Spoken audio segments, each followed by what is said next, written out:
Saturday looking dry. Temperatures back towards the lower 80s until we head towards the late afternoon. Early evening hours could see some isolated chances of showers and storms. More chances of scattered showers into Sunday. Then Monday, temperatures towards mid to lower 80s, looking drier for much of the region.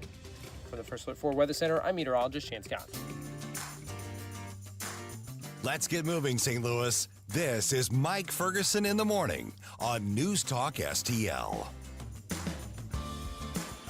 Well, good morning to you. I hope you had a fantastic Memorial Day weekend. Was there news over the weekend? Yeah, there was. And we will be digging into all of that. And I want to know what you think as well as we kind of get going back into it. You know what? 2 4-day work weeks for most of us. Not bad. Not bad. I'm just saying. All right. But thanks for making News Talk STL part of this Tuesday. Interesting development that's happening that may catch you by surprise. We heard a lot about Planned Parenthood being defunded in the reconciliation and the One Big Beautiful Bill and all the things that have happened over the last year. But did you know that Planned Parenthood is set to start getting hundreds of millions of dollars in taxpayer money again coming up here in just a couple of months, unless Congress does something about that as well? Fred Lucas covered the White House for years for the Daily Signal. Now he's an investigative reporter for them, and he joined us late last week to talk about Planned Parenthood being in line to get that money again, but also the fact that they really, really, really don't want to let us know where the money that they have received has gone and where the money they would get will go. Here's that conversation with the Daily Signal's Fred Lucas. You know, Planned Parenthood really does not want us knowing where all the money's going. Imagine that. Imagine that. Daily Signal all over this with Fred Lucas, who now is a senior investigative reporter. Fred's covered the White House for such a long time, and he joins us right now. And Fred, the headline just caught my eye, which it's supposed to do. Doge panel turns up heat on Planned Parenthood. And among the Planned Parenthoods that you referenced are the ones near us here in St. Louis, Planned Parenthood of Illinois, which has been really, really active because we're looking at basically where is all the money going, and are they just being obstructionist and not wanting the facts to get out there, put aside the actual spending policies? It seems like there's a lot of obstruction to just getting to what's true.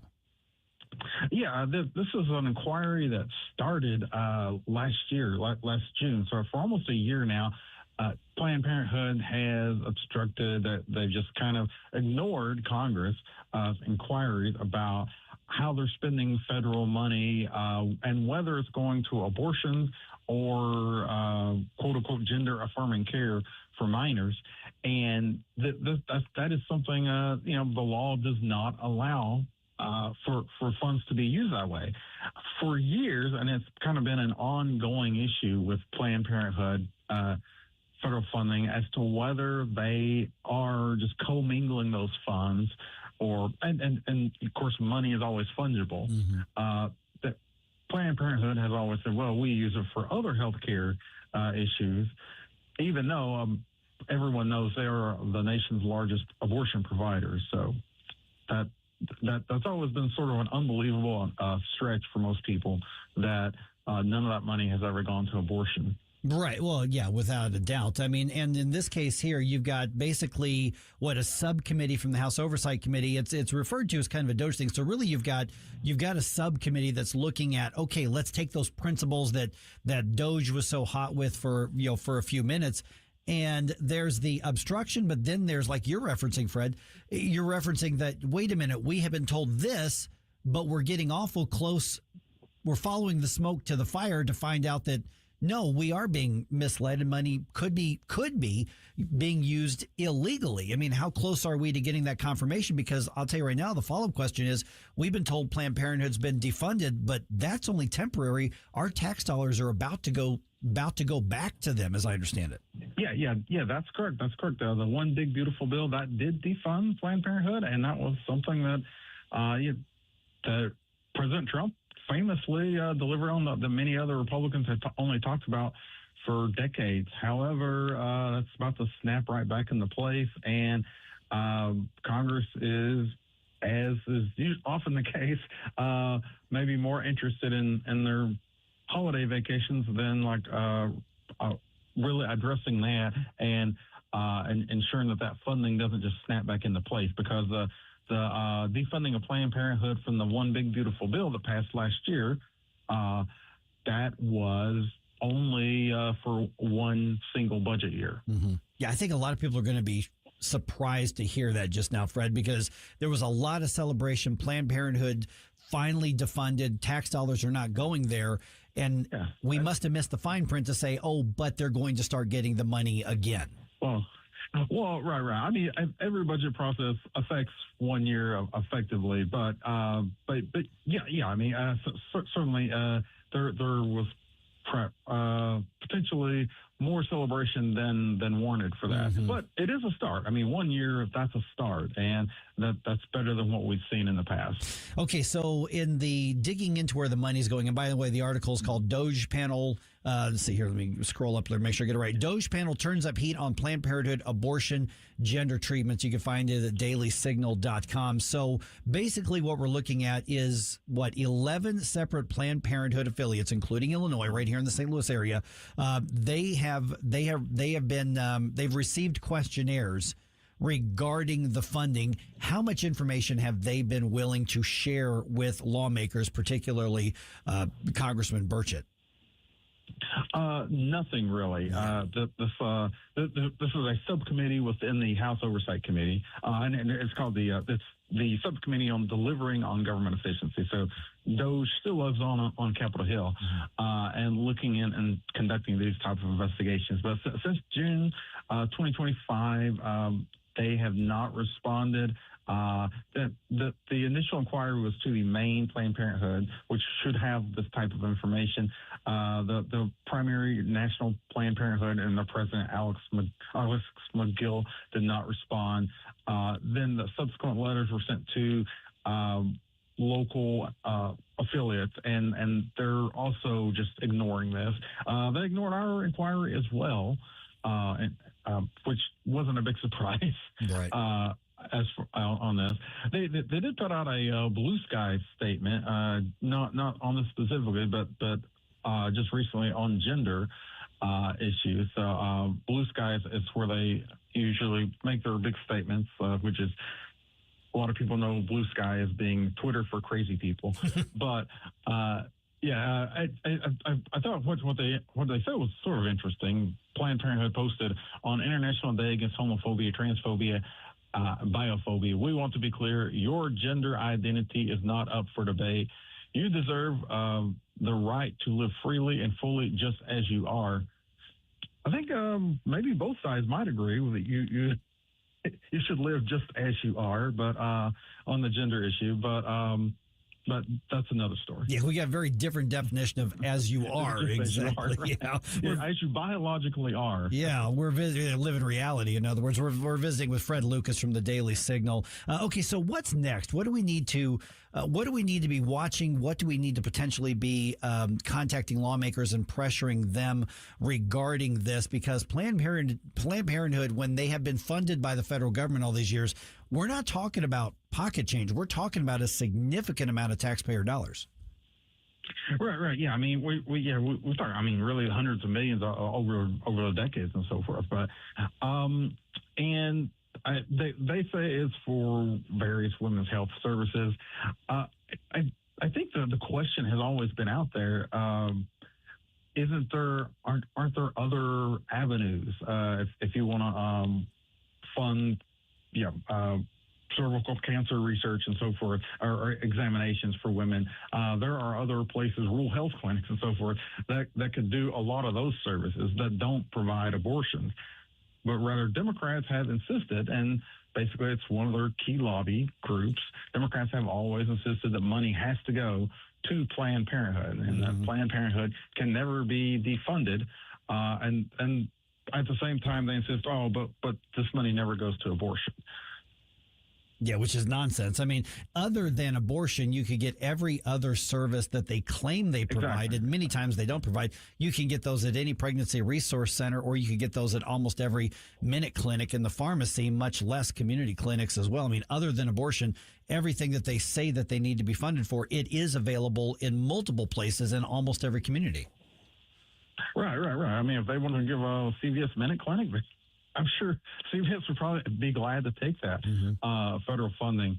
They probably don't need it, but right. I mean, this is a Planned Parenthood. Planned Parenthood makes most of their money from abortion. Most of their and that's kind of their golden ticket. Always has been. They've expanded into this quote unquote gender affirming care issues of sex changes for minors and so forth.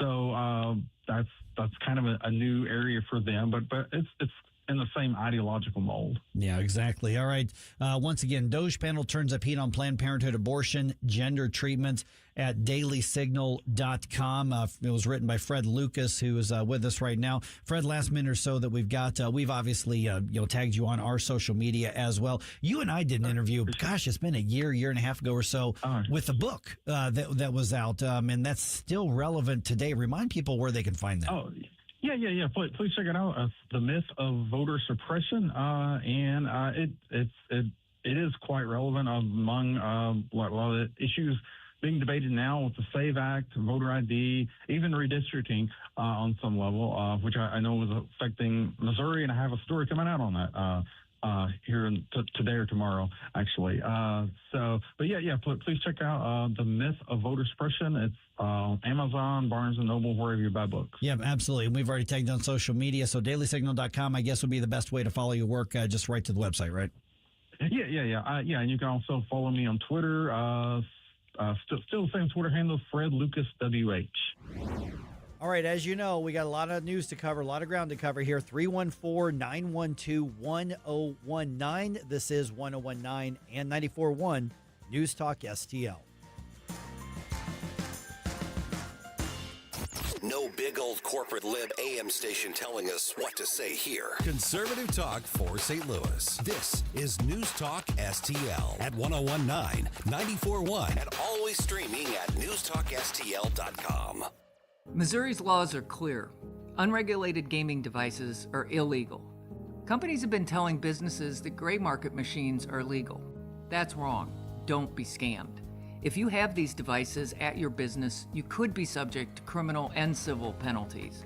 Unplug and remove these devices today. If you've been approached to host illegal gaming machines, call now 800-523-1434 or visit ago.mo.gov. Sponsored by the Attorney General's Office. Hey, Jamie Ullman here for Window World. Did you know that Window World offers a lifetime warranty that covers all parts, glass breakage, and labor? They are one of the only 2 replacement windows with the Good Housekeeping seal of approval. Window World St. Louis has been owned and operated by a group of born and raised St. Louis residents for more than 23 years, and now Window World is offering 36 months same as cash financing with approved credit. Call them today, 800-GET-WINDOWS for a free in-home, no-pressure estimate. That's Window World at 800-GET-WINDOWS.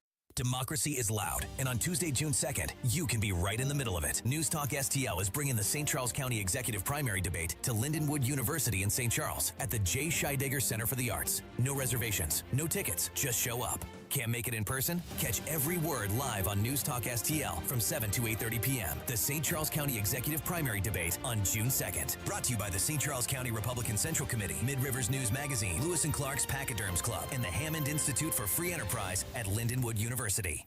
We've been here 30 years, 30 Christmases in this house, and we have the traditions that most families have. That's Terry talking about her experience with Rhino Shield ceramic coating. We did Rhino Shield 14 years ago, and the house still looks the same as the first day. Rhino Shield really worked with me to help me get just the right nice soft yellow, and it's 14 years later, and it's the same color. The main reason Terry called Rhino Shield is because it's backed by its 25-year transferable warranty. It just sounded wonderful that we could have the house coated with Rhino Shield and not have to worry about it again for 25 years. Take it from Terry. Give Rhino Shield a call now for a free evaluation. 877-25-RHINO. 877-25-RHINO. Or visit 877-25rhino.com. There have been neighbors that have come by and said, "Did you just have your house painted?" Because they wanted to know who the contractor was. And I said, "No, it's actually Rhino Shield." 877-25rhino.com.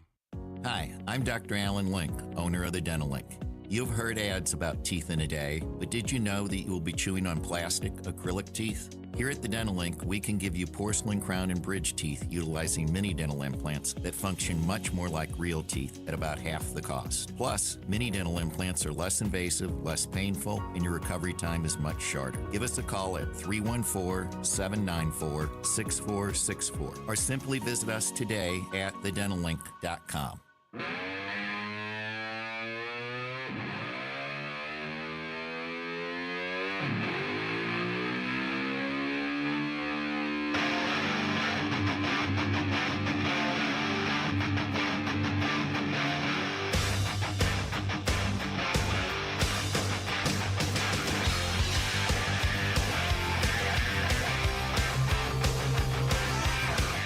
Get up, St. Louis. It's Mike Ferguson in the morning.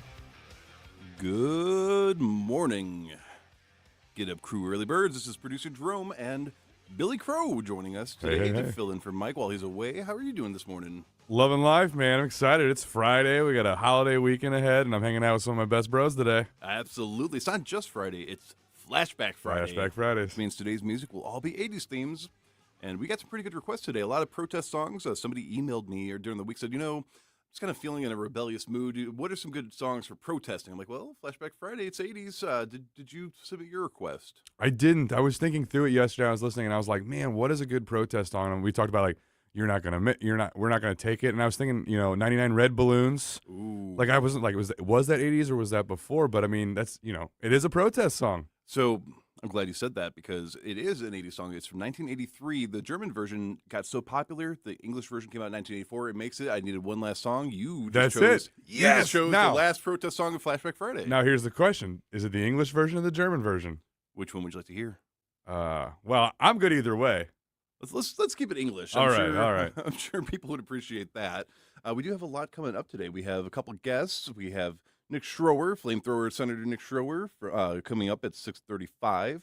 We have one of your guests, Bob Tullock. Yeah, county councilman from District 7 out there in Jefferson County, talking about data center regulations. Oh, data centers, huh? Yeah, well, I don't know if anybody of our listeners have heard this, but hey, I'm getting recalled too over data centers. It's not just Festus recalls.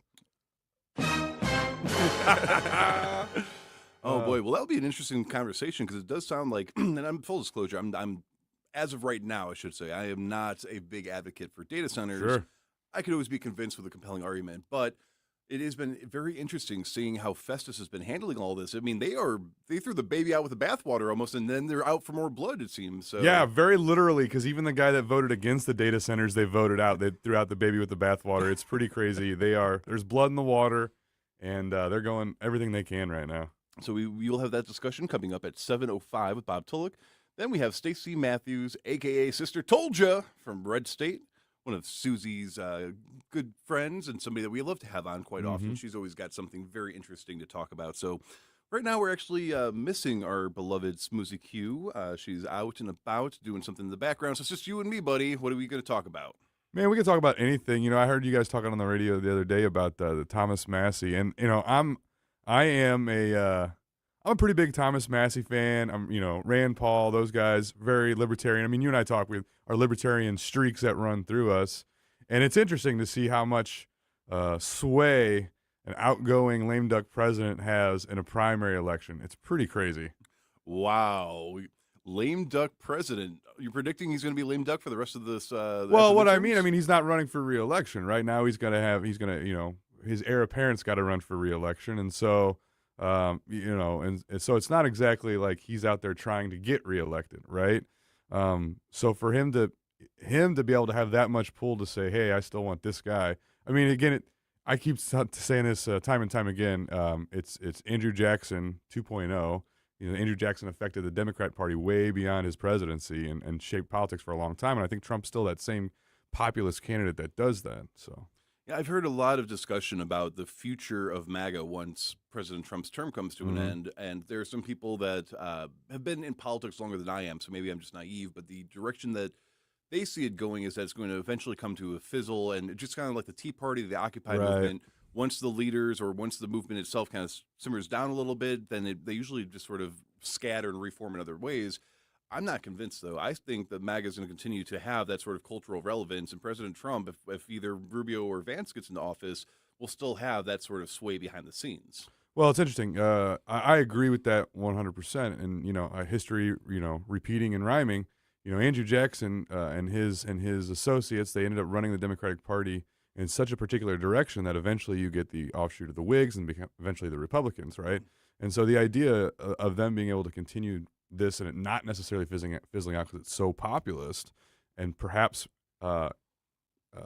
moving things forward to reorganize maybe a different party. I mean, that's crazy talk, right? But you never know. I think it could have wheels.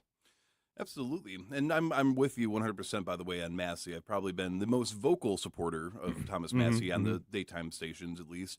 And I'm still trying to wrap my head around how we should interpret it, because obviously we are in Missouri. He was Kentucky. Right. I lived in Kentucky. I love the people of Kentucky. I know people that personally that were very good friends of mine that live in his district that were like, we have no idea how this happened. We were certain that Massey was going to win. I don't know if you've seen the videos yet of the concession speech audience versus Ed Galerian's, we call him special ed, but Ed Galerian's celebration party. Oh, yeah. Basically, nobody showed up to celebrate with Ed. Wow. There was not, but when you see the concession speech, I mean, that entire room was packed. So what, in your opinion, you were obviously an elected official. Yeah. So what should we take from Massey's defeat here?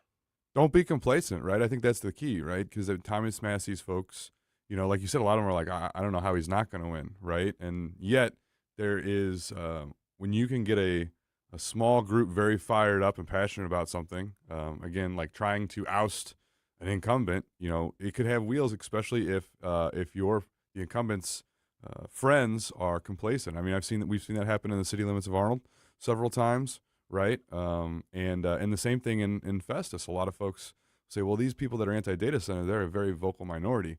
Well, great, but those that are for the data center and support the council, then they didn't come out and vote then, because if they did and they were the majority, that they would have won.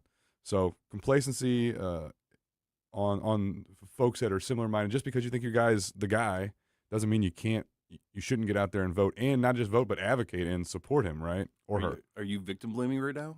You're blaming the voters and not the. Yeah. A lot of people are taking this as a sign that you can if you have enough money to throw at something, you just get your way. Well, I mean, that's one way to look at it, but at the same time, money doesn't. In Jefferson County, everybody talks when it comes to countywide races, like, you got to have signs. Well, guess what? Signs don't vote. Ooh. Dollars don't vote. People vote, and people are, yes, they're swayed by dollars, but, I've heard this, there's a gentleman in Jefferson County, I don't agree with a lot of his politics, but he always says you get the government you deserve. Ooh. And I think that's true. And if you're complacent, you're not out there voting, you're not out there, not just voting, but supporting your candidate with dollars, with door knocking, with phone calls. I mean, it takes a giant group effort. Very well said, my friend. And we'll get more into discussions like this coming up, this time with Susie Moore joining us here in just a few minutes. You're listening to Mike Ferguson in the Morning with our very special friend, Billy Crow, and Susie Moore coming up after this break. This is 101.9 and 94.1 News Talk STL.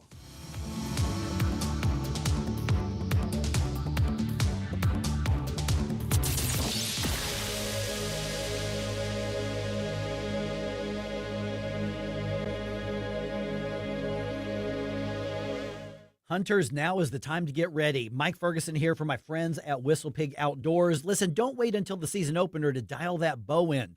Whistle Pig offers paper tuning, bow adjustments, string replacement, and custom arrows. Plus, Hoyt and Bear archery bows, crossbows from 10 Point and Raven, and accessories from all of the top brands. Archery season opens in September, but now is the time to practice and get ready. Whistle Pig Outdoors in Troy, Missouri. Visit whistlepigoutdoors.com.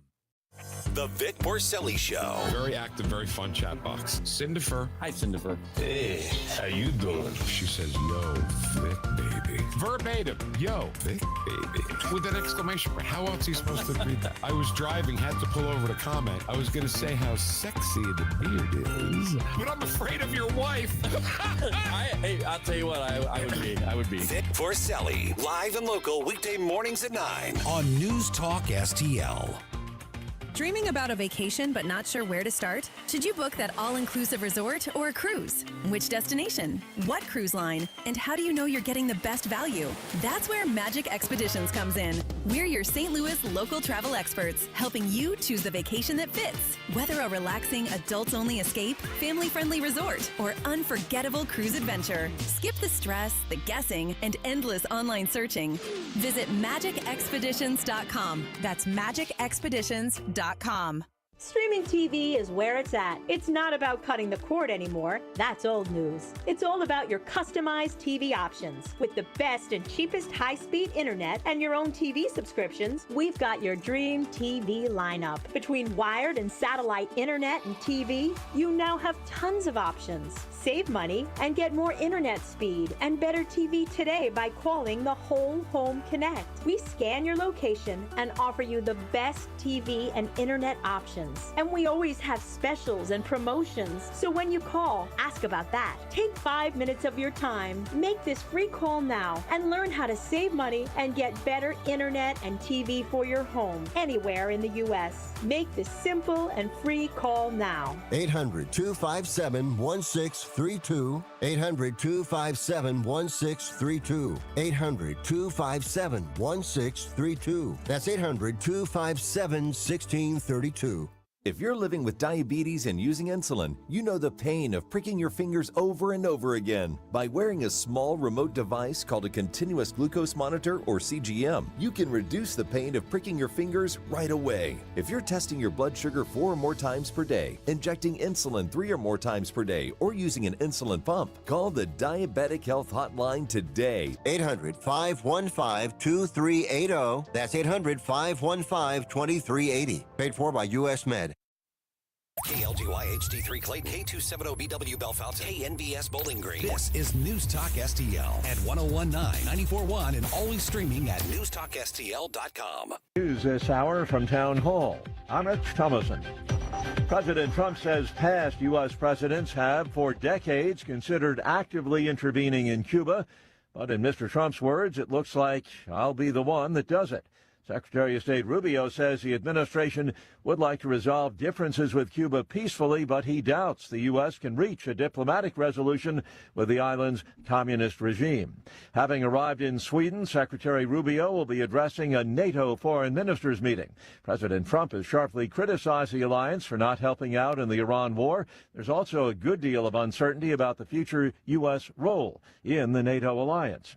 The president says the U.S. will be sending another 5,000 troops to Poland. The move comes as 5,000 American troops are pulled out of Germany. It's a lengthy prison sentence for a Minnesota woman, the center of a massive fraud scandal. It ripped off taxpayers to the tune of hundreds of millions of dollars. In what is billed by officials as the largest COVID-19 fraud scheme in the country, Amy Bach has been sentenced to nearly 42 years in prison. Bach ran Feeding Our Future and was convicted in a staggering $250 million fraud case that helped ignite an immigration crackdown in Minnesota by the Trump administration. After the sentencing, authorities held a news conference to announce charges against 15 more people accused of fraud in receiving federal payments for a variety of social services administered through Minnesota's state government. I'm Lisa Dwyer. A NASCAR icon is dead. Kyle Busch was just 41 years old. Two-time Cup Series champ, he won more races than anyone across NASCAR's 3 national series. His family says Busch died after being hospitalized. On Wall Street, Dow futures up 114, NASDAQ futures ahead 19 points. More on these stories at townhall.com. If you're considering investing in precious metals, don't wait. The Iranian conflict seems to be nearing an end, and the time is now to position your retirement for massive growth. Advantage Gold is America's #1 precious metals company, and they want to send you a free gold and silver investor guide valued at $49 when you call 800-900-8000. Plus, you'll get a free copy of economist Ken Rogoff's book, Our Dollar, Your Problem. Our specialists can help you open a new account or transfer funds from an existing IRA, tax and penalty free, and show you how a gold-backed IRA can put real, tangible assets into your retirement portfolio. Markets react to news cycles, but gold has maintained its value through inflation, volatility, and economic uncertainty. When the purchasing power of the dollar declines, that's when investors turn to gold and silver. Make your move now. Call Advantage Gold at 800-900-8000. Results may vary. Consult your financial advisor before investing. Call 800-900-8000. That's 800-900-8000. From the Michaels Flooring Outlet Weather Center. I'm meteorologist Shan Scotch with your first alert forecast. We're going to continue to track temperatures into the upper 60s with some scattered showers.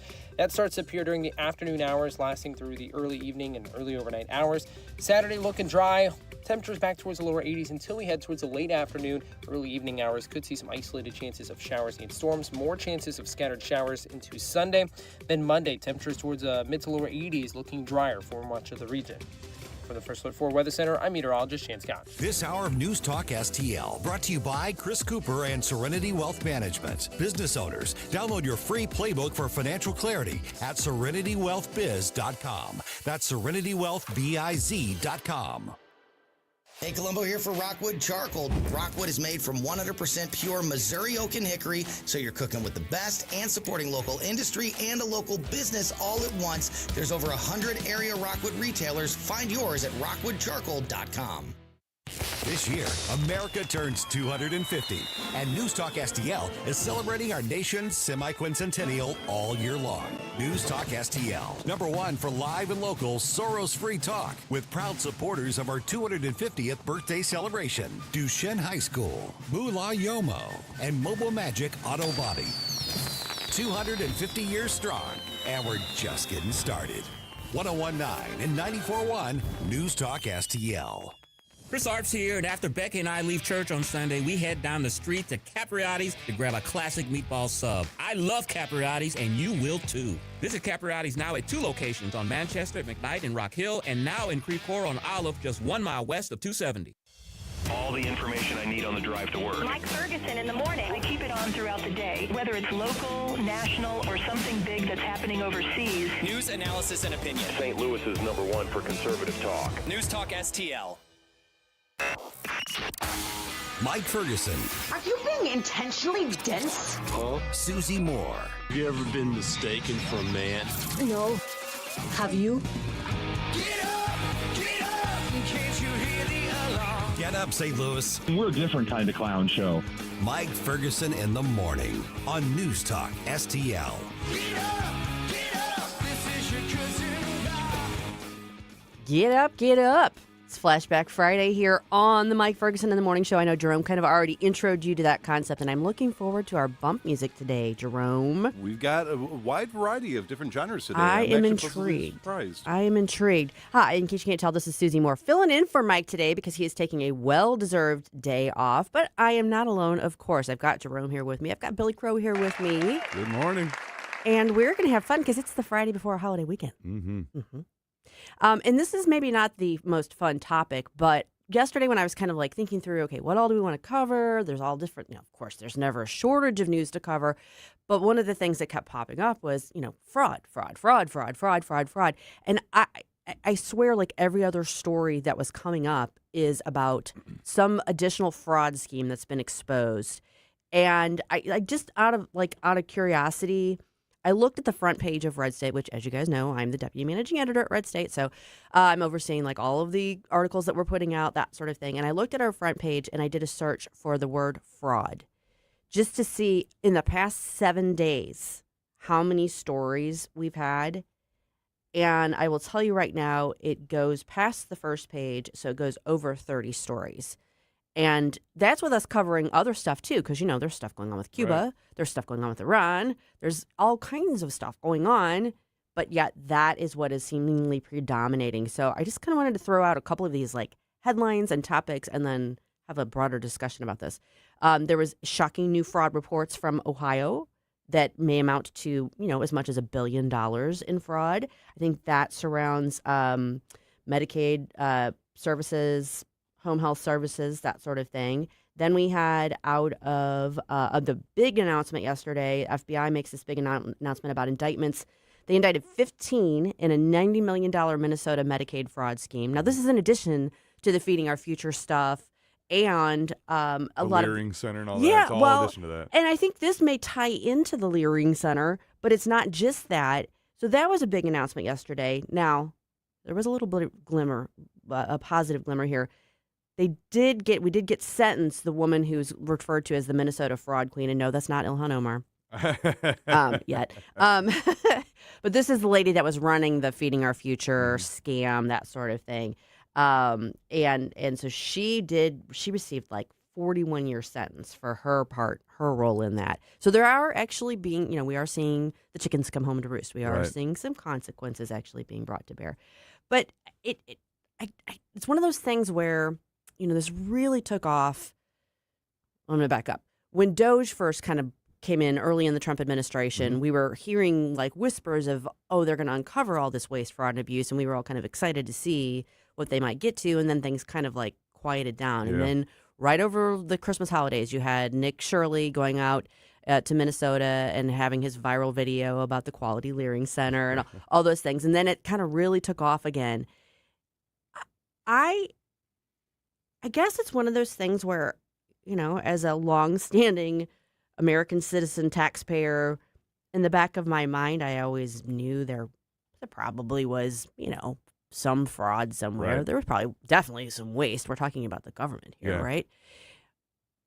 But did you ever have like any glimmer of a concept of how pervasive this was? No, it's incredible. I mean, you think like, okay, with the trillions of dollars of like the government spends and in debt we are, I mean, there has, when I was worked at Radio Shack, there was always an assumed amount of, way back in the day, right? There's always assumed amount of loss from criminal activity that was like budgeted in, right? Sure. So when you talk $1 trillion budget, trillions of dollars in budget, then that percentage gets exponentially larger. But at the same time, like, why aren't people getting really fired up about this?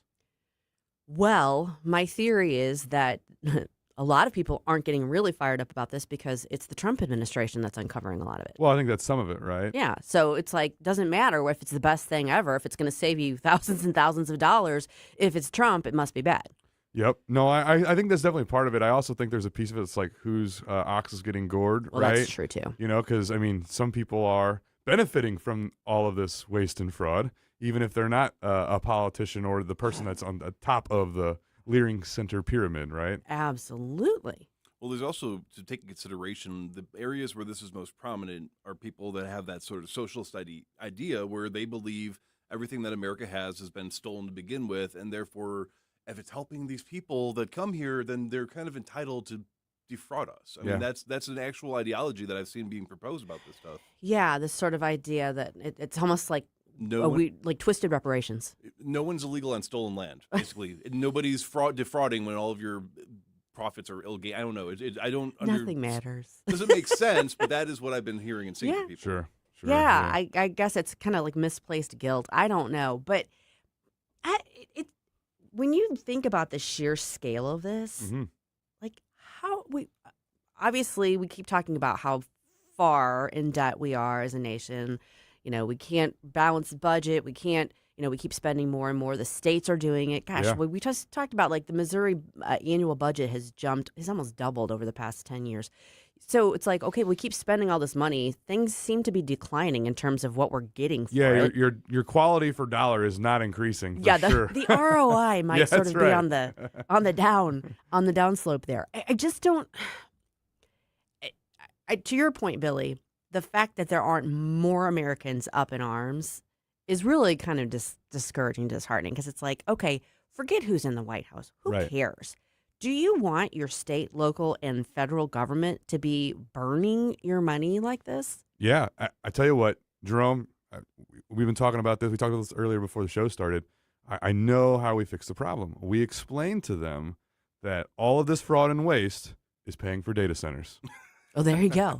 Tie it all in together. And then they'll all get out. They will figure out how to do recalls on every federal office. You know what? There may be something to that. There may be something to it. When I first really started thinking about this, and this was before I jumped into media full time, I was still practicing law. But when COVID hit, so going back 6 years now, oh my gosh, pretty soon, I mean, everyone was in panic and everything was shutting down. And so the government started coming up with these like PPP loans and that sort of thing. And people that I knew were talking about it. They're like, oh, well, we won't qualify for that. I'm like, you're a small business. You've got employees. Yeah, you will. Right. And there was this like sense of, well, should we apply? Like, is it morally wrong to apply? And my position at that point was it's literally not, because they're saying this is the legal way that we want people to try and kind of keep their head above water during this economic and health crisis, and you're eligible. So why wouldn't you take advantage of it? Now, don't lie about it. Don't abuse it. Pay back whatever you're supposed to pay back. But I struggled with that too, because it was like, well, we could probably maybe we could get by like without it, but I understand that where people get this sort of like, well, everybody else is getting in on the action. Why wouldn't I? That's when you're talking about like a legal system. Right. Yeah, that's just a legal system. Maybe unwise, but it was a legally set up system. But then you've got, all of these programs where the money is just pouring in. Yeah. And the oversight is like scant at best. Well, and I think that, you guys may have been talking about it yesterday too, like affirmative action and civil rights stuff when it comes to like minority contractors, right? Like how many, in my world, in the construction world, where you have to have, especially during the Obama years, all these jobs with federal money were tied to having a certain amount of minority work, minority participation, minority-owned companies. And you'd have this company that's all white men with the token white female as the president. Oh, now it's minority contract, so now we get preferential treatment. Right. Well, it's creating a system of abusing a system where it was a good intention, right? Like all of these, like Medicaid stuff like that, being able to take care of your loved ones at home, creating a way that you could financially support that, right? My wife took care in the home of both of her grandparents, right? And so like this is something a little near to our hearts, seeing that people are abusing this system. It's the same idea, right? You've got a good idea, good intentions, and someone's just taking a dump on it all. Right. Well, it kind of sets up the perverse incentives. Right. So basically, a good idea, a well-intentioned plan, and people start saying, people who want to make use of it but do it in the right way are doing what they're supposed to do. But then other people are like, oh, opportunity. Yeah. Well, I mean, that's exactly, it is funny how these socialists, right, all of a sudden when they see a capitalistic opportunity, they take full advantage of it. They're no dummies. Well, that's why capitalism works. That's right. Because you're self-interested. You're supposed to be self-interested. You're not supposed to be self-interested to the point where you're breaking the law or abusing other people's trust or absconding with their funds, but you are supposed to be self-interested. The problem is we set up these government programs that encourage people to basically go beyond the self-interest and just completely take advantage of it. But speaking of that, the world actually might soon have its first trillionaire. Is that a good thing? We're going to discuss that up next.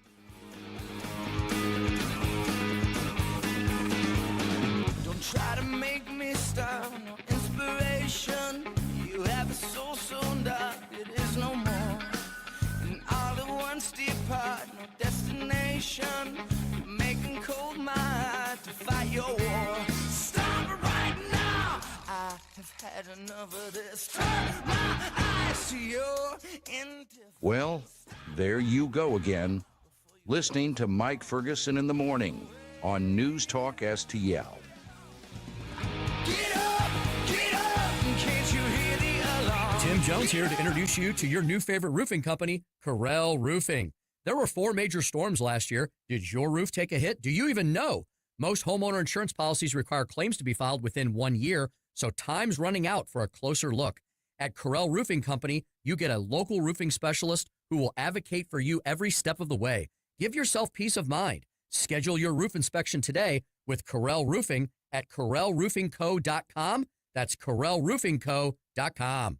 Are you struggling with life's pressures? The Flot Line has answers. Join host Rick Hughes for biblical principles and learn how to build a spiritual flot line in your soul. Discover God's plan for your life. Sunday mornings at 9:30 on News Talk STL. Tony Colombo here for All Solutions Pest Control, the team Christine and I trust to protect our home. We've used multiple services at multiple homes over the years, and I can tell you from all that experience, All Solutions is second to none. If you have a pest problem of any kind, or more importantly, just want to prevent a problem, All Solutions is the team to call. Learn more and take advantage of their incredible $67 introductory offer right now at allsolutionspestcontrol.com. If a pest-free home is your goal, call All Solutions Pest Control. My mother was very familiar with her neighborhood, but one day she stopped at the stop sign and she wasn't even really sure where she was at. When something feels different, it could be Alzheimer's. Now is the time to talk. A message from the Alzheimer's Association and the Ad Council. This hour of Mike Ferguson in the Morning is brought to you by Stifel. Request a portfolio review from your Stifel financial advisor at stifel.com. That's STIFEL.com. The 80s. Bueller. The 80s. Let's go while we're young. Never been a decade like it. Shall we play a game? Never will be. Where to be? It's Flashback Friday.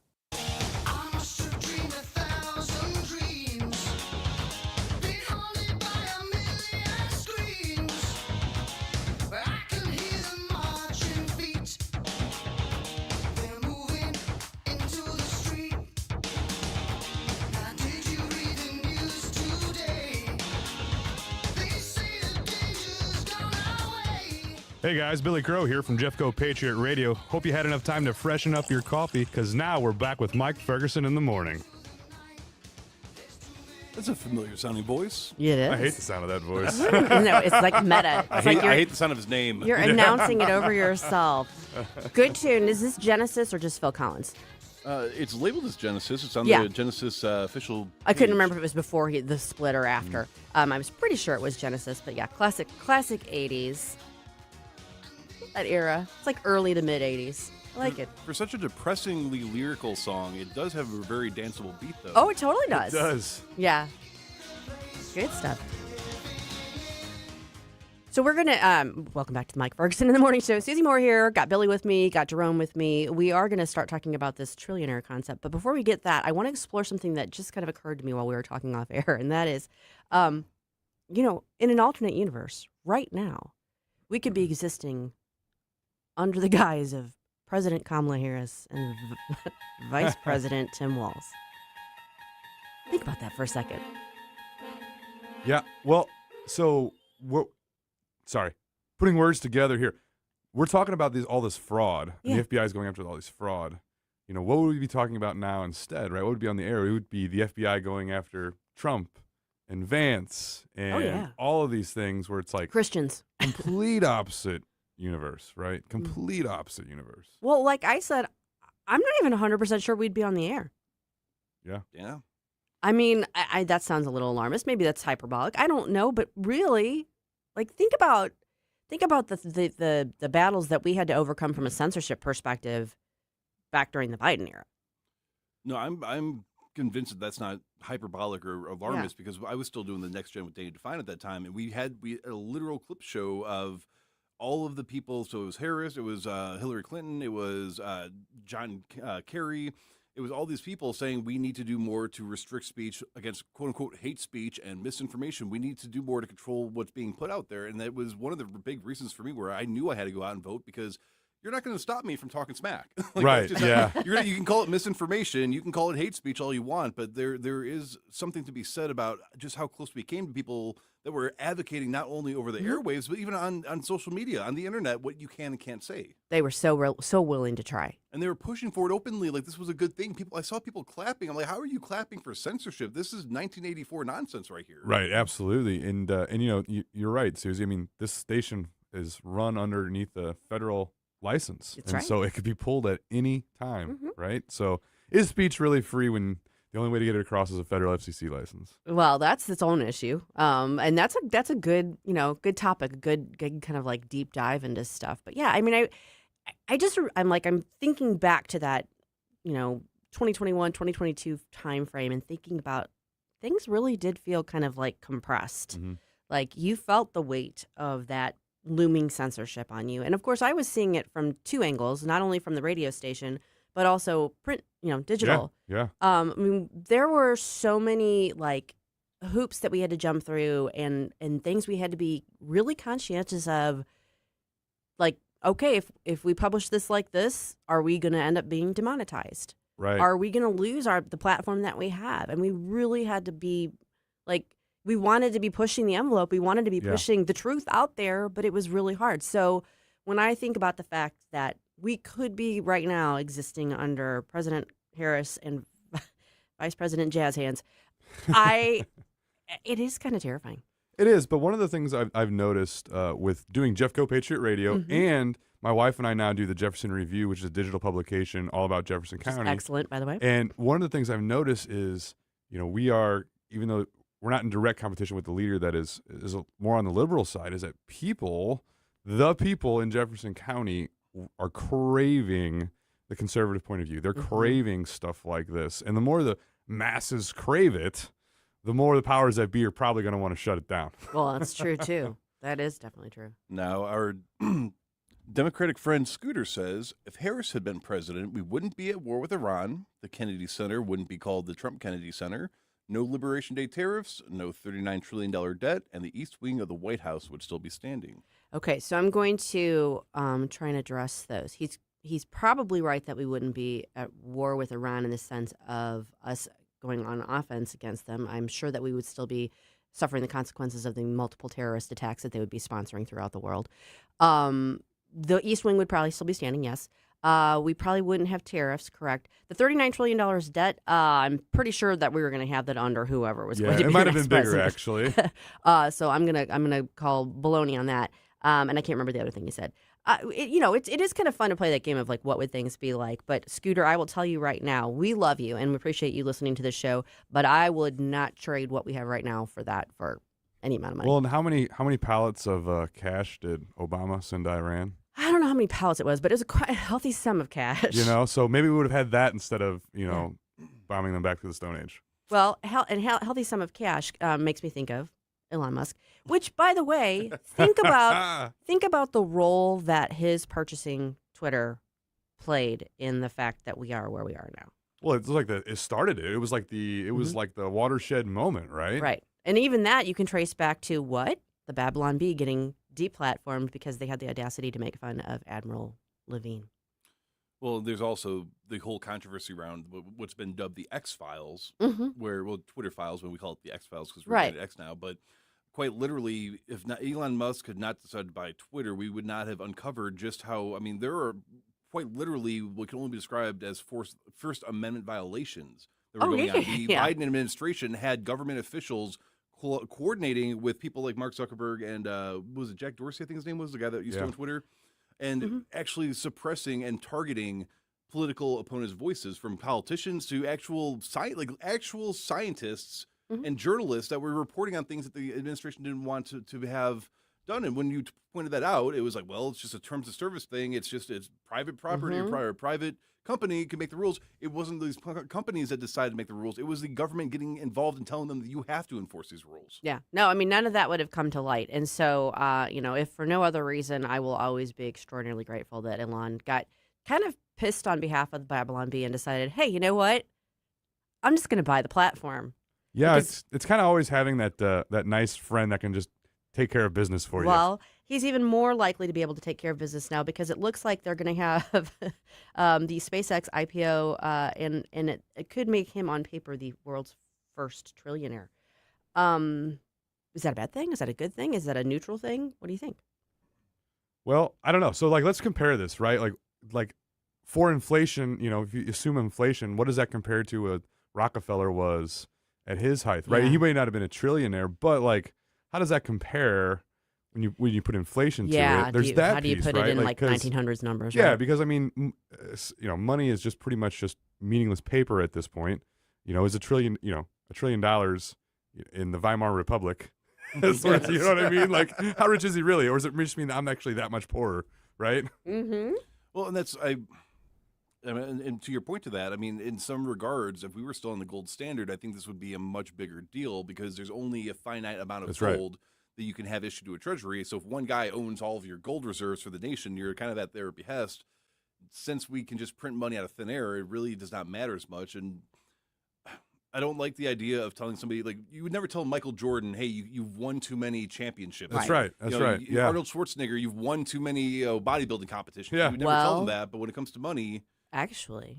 Oh? When you think about the education system, yeah, you would. Remember? I mean, there's this whole idea that success is a negative. It's oppressive. So you're telling that to the kids right? before Well, they're successful. Like you're stripping merit scholarships because you don't want the people that aren't going to get them to feel bad. That sort of thing. Well, okay. I guess we'll say if you are there are people that have that mentality. If you are a functional, rational adult with a developed brain, then you would not consider doing that to somebody. You would not say, "Look, Tiger Woods, you cannot do." You win all these golf marathons, right? So at the same time, when it comes to business, though, there is this idea that, well, you're too good at business. We need to stop you. But if you can just print the money and the way that he actually developed his wealth, I've read his the biography on him, and it's actually extremely high risk but high reward. It's very genius how he did it, but it's also very easy to lose everything if you do it wrong. Oh, yeah. Now, Jerome, I would push back about the normal person with the rational brain because there is something very innate in humans. When somebody is successful at something and really good at it, you just automatically hate them. Like back in the 90s, being a NASCAR fan, Jeff Gordon. Yeah. Jeff Gordon was good. Envy. But people hated him. Some of it was the rainbow car, but mostly if he would have been just a mediocre driver, people wouldn't have even cared who he was, right? And so I think there is a huge piece of envy with that, right? It is. You know, I think it is. What's that? It's because I think Democrats are mad at Elon Musk because he is proof that African immigrants can still make it in white America. True. Most successful African American. But I think there is I mean, as a species, whenever somebody's doing better than us, there is that level of like, sure, that should have been me, you lucky. Right. But there is something to be said that you can build your luck by just figuring it out and working smarter. And some of that's healthy because you envy that somebody else has had that success. Some of that should drive you to try and reach that yourself. And just so you know, because I had to talk to our friend AI while you guys were discussing this, $1 trillion today would have had the purchasing power of about $25 to $26 billion in 1900.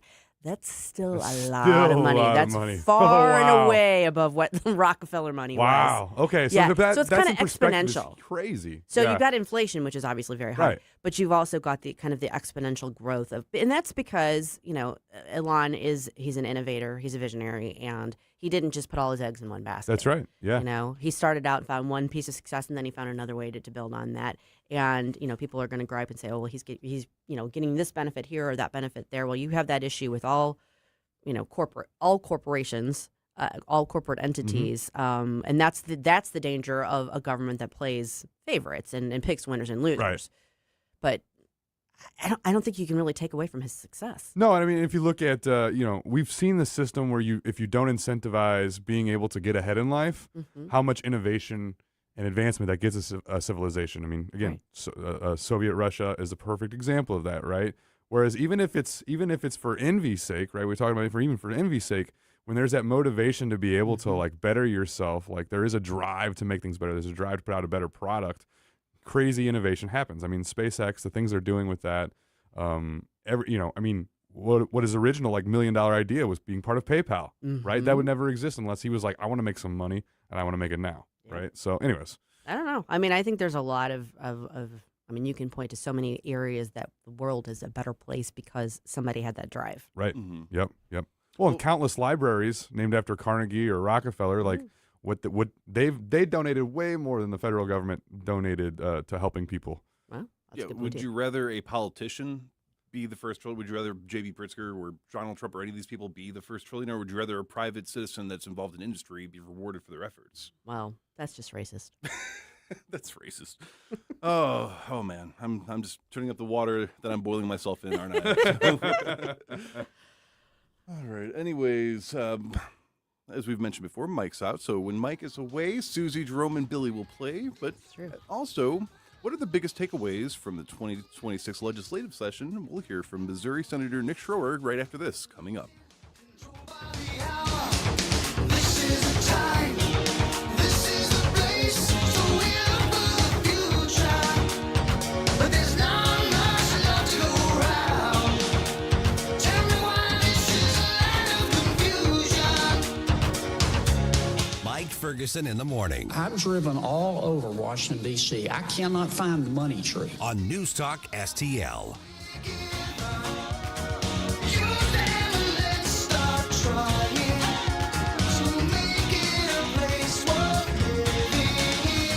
From the Michaels Flooring Outlet Weather Center. I'm meteorologist Shan Scotch with your first alert forecast. We're going to continue to track temperatures into the upper 60s with some scattered showers. That starts to appear during the afternoon hours, lasting through the early evening and early overnight hours. Saturday looking dry. Temperatures back towards the lower 80s until we head towards the late afternoon, early evening hours. Could see some isolated chances of showers and storms. More chances of scattered showers into Sunday. Then Monday, temperatures towards mid to lower 80s, looking drier for much of the region. For the First Alert 4 Weather Center, I'm meteorologist Shan Scott. Hey, it's Chris Arps. Becky and I recently discovered a restaurant that's quickly become one of our go-to restaurants, Timothy's in Creve Coeur. Led by executive chef Will Mabry, Timothy's serves contemporary American cuisine with a touch of Southern charm. Dishes like pastrami, smoked lamb, and shrimp and grits. My wife absolutely loved the lobster pot pie, and everything we've tried has been incredible. Amazing house-made desserts and over 500 wines to choose from. Enjoy dinner 7 nights a week, plus lunch, brunch, and private events. Timothy's in Creve Coeur at 12710 Olive Boulevard or online at timothysstl.com. Public schools, like public libraries, should be free and open to all. Open enrollment allows parents to choose the school that's the best fit for their children. Maybe another school has a wider curriculum, is bigger or smaller. Maybe a kid is being bullied and would be more comfortable at another school. 75% of parents favor open enrollment. Open enrollment programs now exist in 43 states, and Missouri should join them. Our next-door neighbor, Kansas, has one of the strongest open enrollment policies in the nation. Kansas parents are trusted with choices and options, while Missouri parents must move out of their home to change public schools. And it's a trend. Nationwide, the percentage of students going to their chosen public school has steadily increased. Assigning kids to schools based on their zip code is the old way. Open enrollment is a better way. Learn more at showmeinstitute.org. The Show Me Minute has been brought to you by Show Me Institute and Show Me Opportunity. The Vic Porcelli Show. President Trump has worked out a $1.776 billion, 1776, get it, anti-weaponization fund. We're going to talk to Kaylin Deese from the Washington Examiner all about that Thursday at 9:41. Weekday mornings at 9 on News Talk STL. The 80s. Excellent. Never been a decade like it. Never will be. It's Flashback Friday.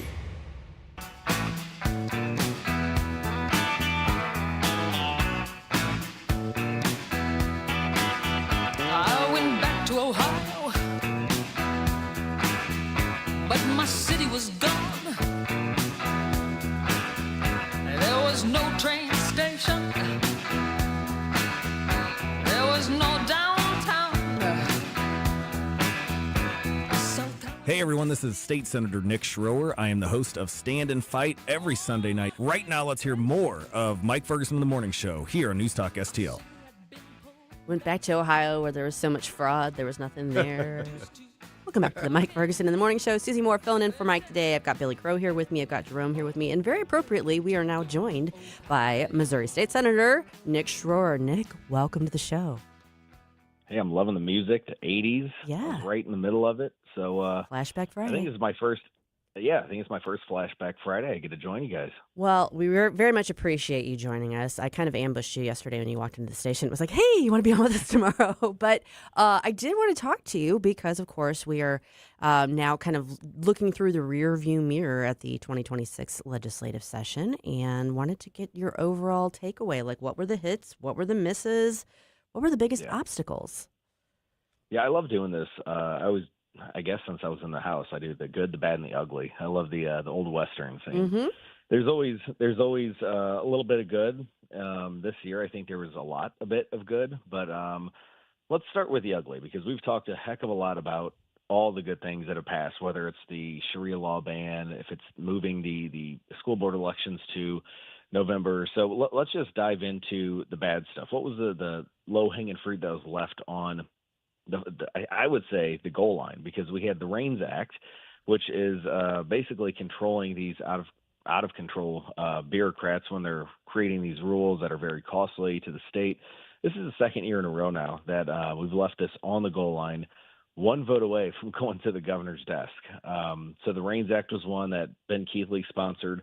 Travis Fitzwater, that was one of his bills on the way out. We thought that was going to be an easy vote, bipartisan vote. The other one was Tabor, the Taxpayer Bill of Rights, is one vote away.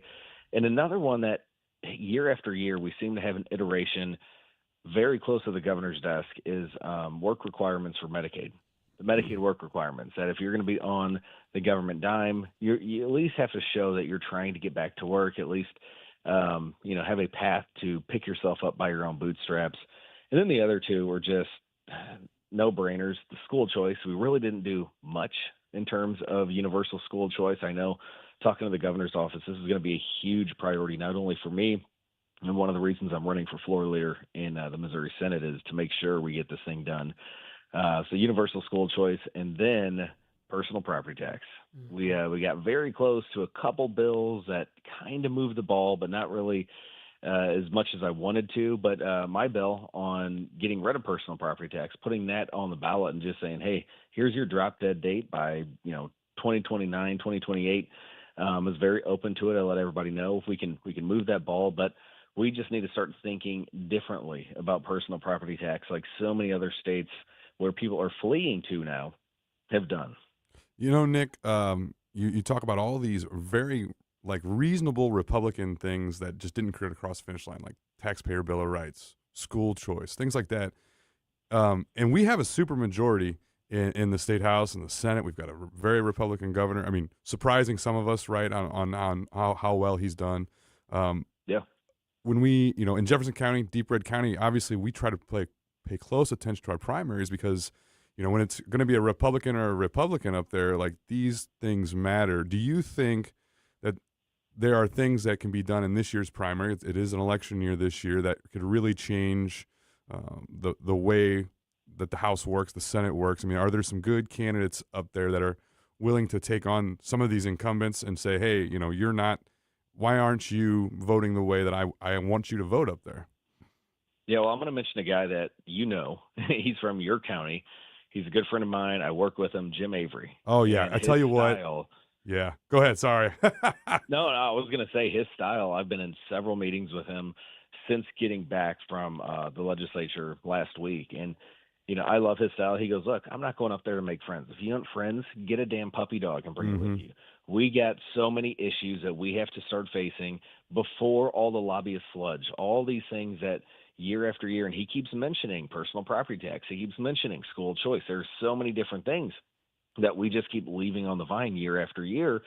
And I understand, look, there are a lot of things that we've done in this past year. We've been covering this with the Missouri Freedom Caucus, from the 7-1 map to IP reform, initiative petition reform going to the ballot, the fix on Amendment 3. There are a ton of things that we should be celebrating, but let's not lose focus. And I think you have a great question. You've got so many candidates with term limits in the House and the Missouri Senate forcing a lot of people out.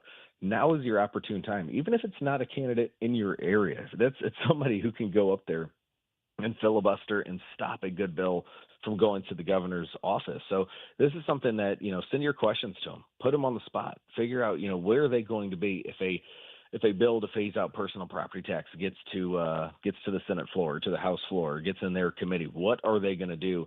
And look, when push comes to shove, if that issue comes up and they go the other way, you've got the receipts and you know how to use them. Yeah, and there's a lot I agree with Jim Avery on, and I really like him. And even if there was someone else was running against him, I'd still vote for him. But we're just excited in Jefferson County to have a senator that actually lives in Jefferson County again, not up next to her donor class in St. Louis.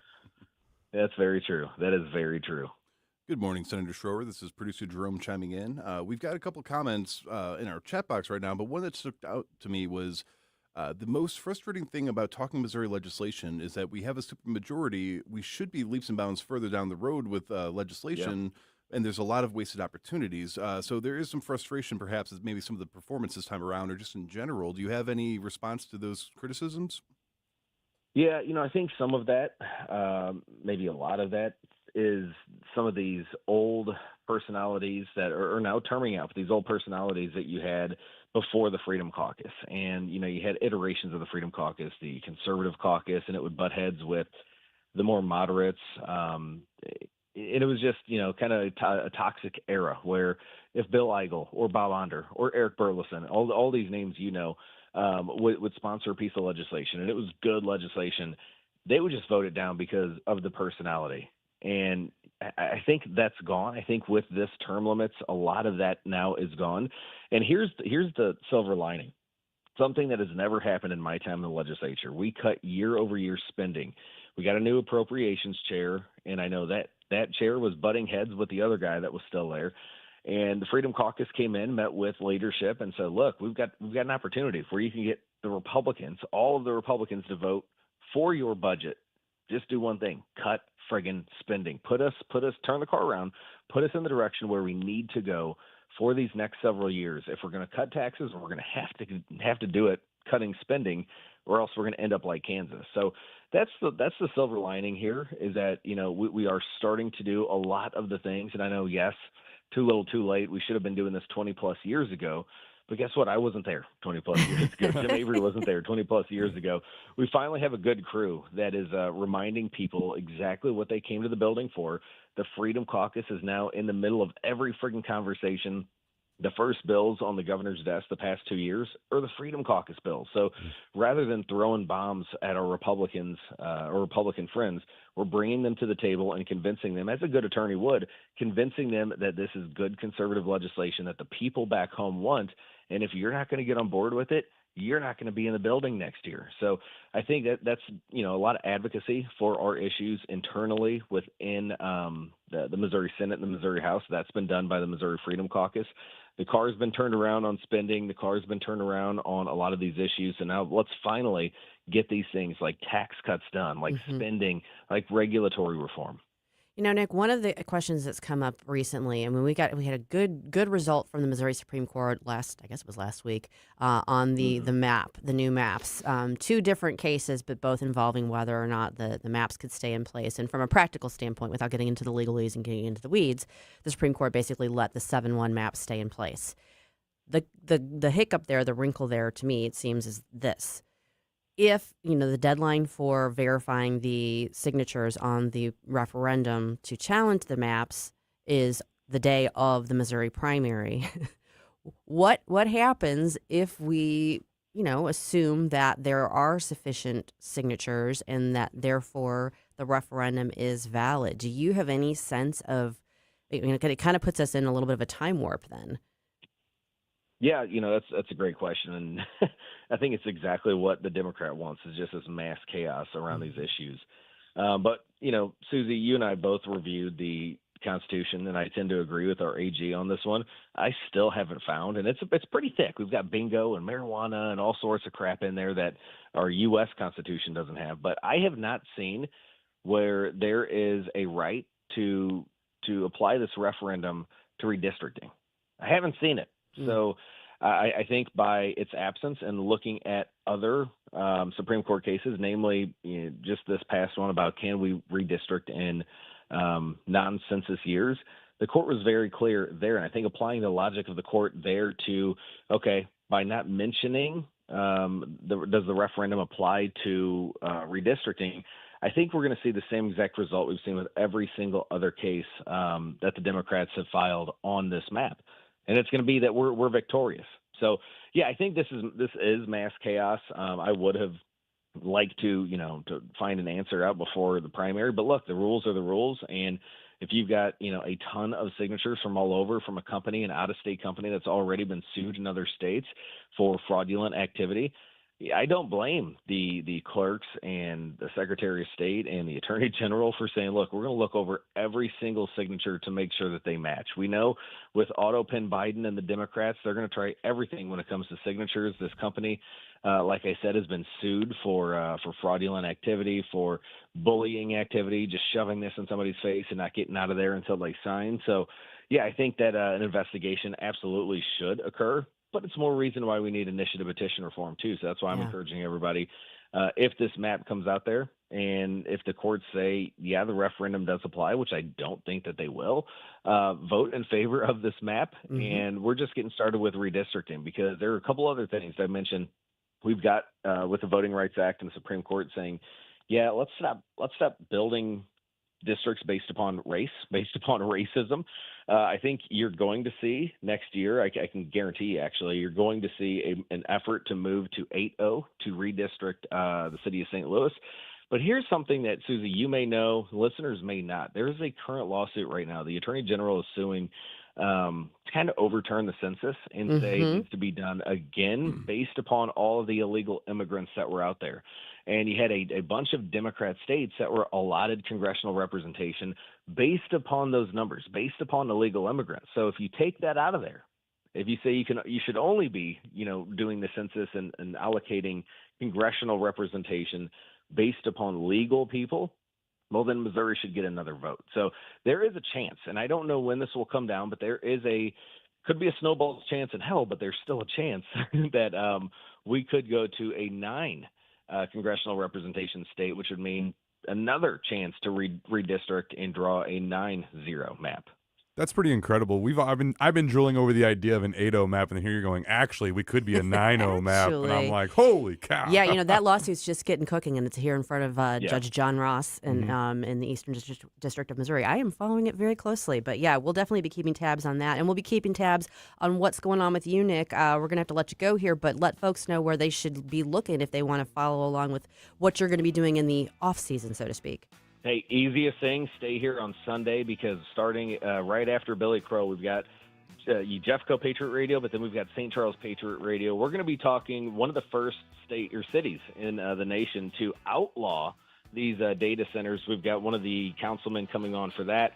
Then we've got Stand and Fight in a great show, State Freedom Caucus Unfiltered. We're going to be talking to Minnesota with all the fraud that's happening out there. We've got a senator who's going to dig in deep with all of those facts here on Sunday night. Awesome. Nick, thanks so much for joining us today. Really appreciate it. Absolutely. God bless you. Have a great weekend. Thanks. You too. All right. How much is it going to cost you to send your kid to Mizzou this fall? More. We'll talk about that and more coming up in the news dump. Reduced to walking. Hey, thank you very much for taking my call. News, analysis, opinion. Yes, I just want you to know what a breath of fresh air you people are. 101.9 and 94.1 News Talk STL. Yo, this is Vic. Vic for Vets is proudly honoring our veterans. Every Wednesday at 11:05, you'll hear about that day's honoree and their incredible service to our country. Hi, it's Ken. You want to nominate a veteran? Send their name, service information, and story to me, Ken, at NewsTalkSTL.com. Brought to you by Heroes Care, Alamo Military Collectibles, Gemini Wealth Group, Michael's Funeral Home, and Freddy's Market. Together, let's celebrate the heroes in our community. Vic for Vets, where honor meets gratitude. Hello, 4th of July. Back-to-back Jack! Kerry Robinson, a hero tonight! The Cubs visit St. Louis May 29th through the 31st for a weekend of baseball's best rivalry at Busch Stadium. The history is real, the fans are loud, and the energy in the ballpark is unmatched.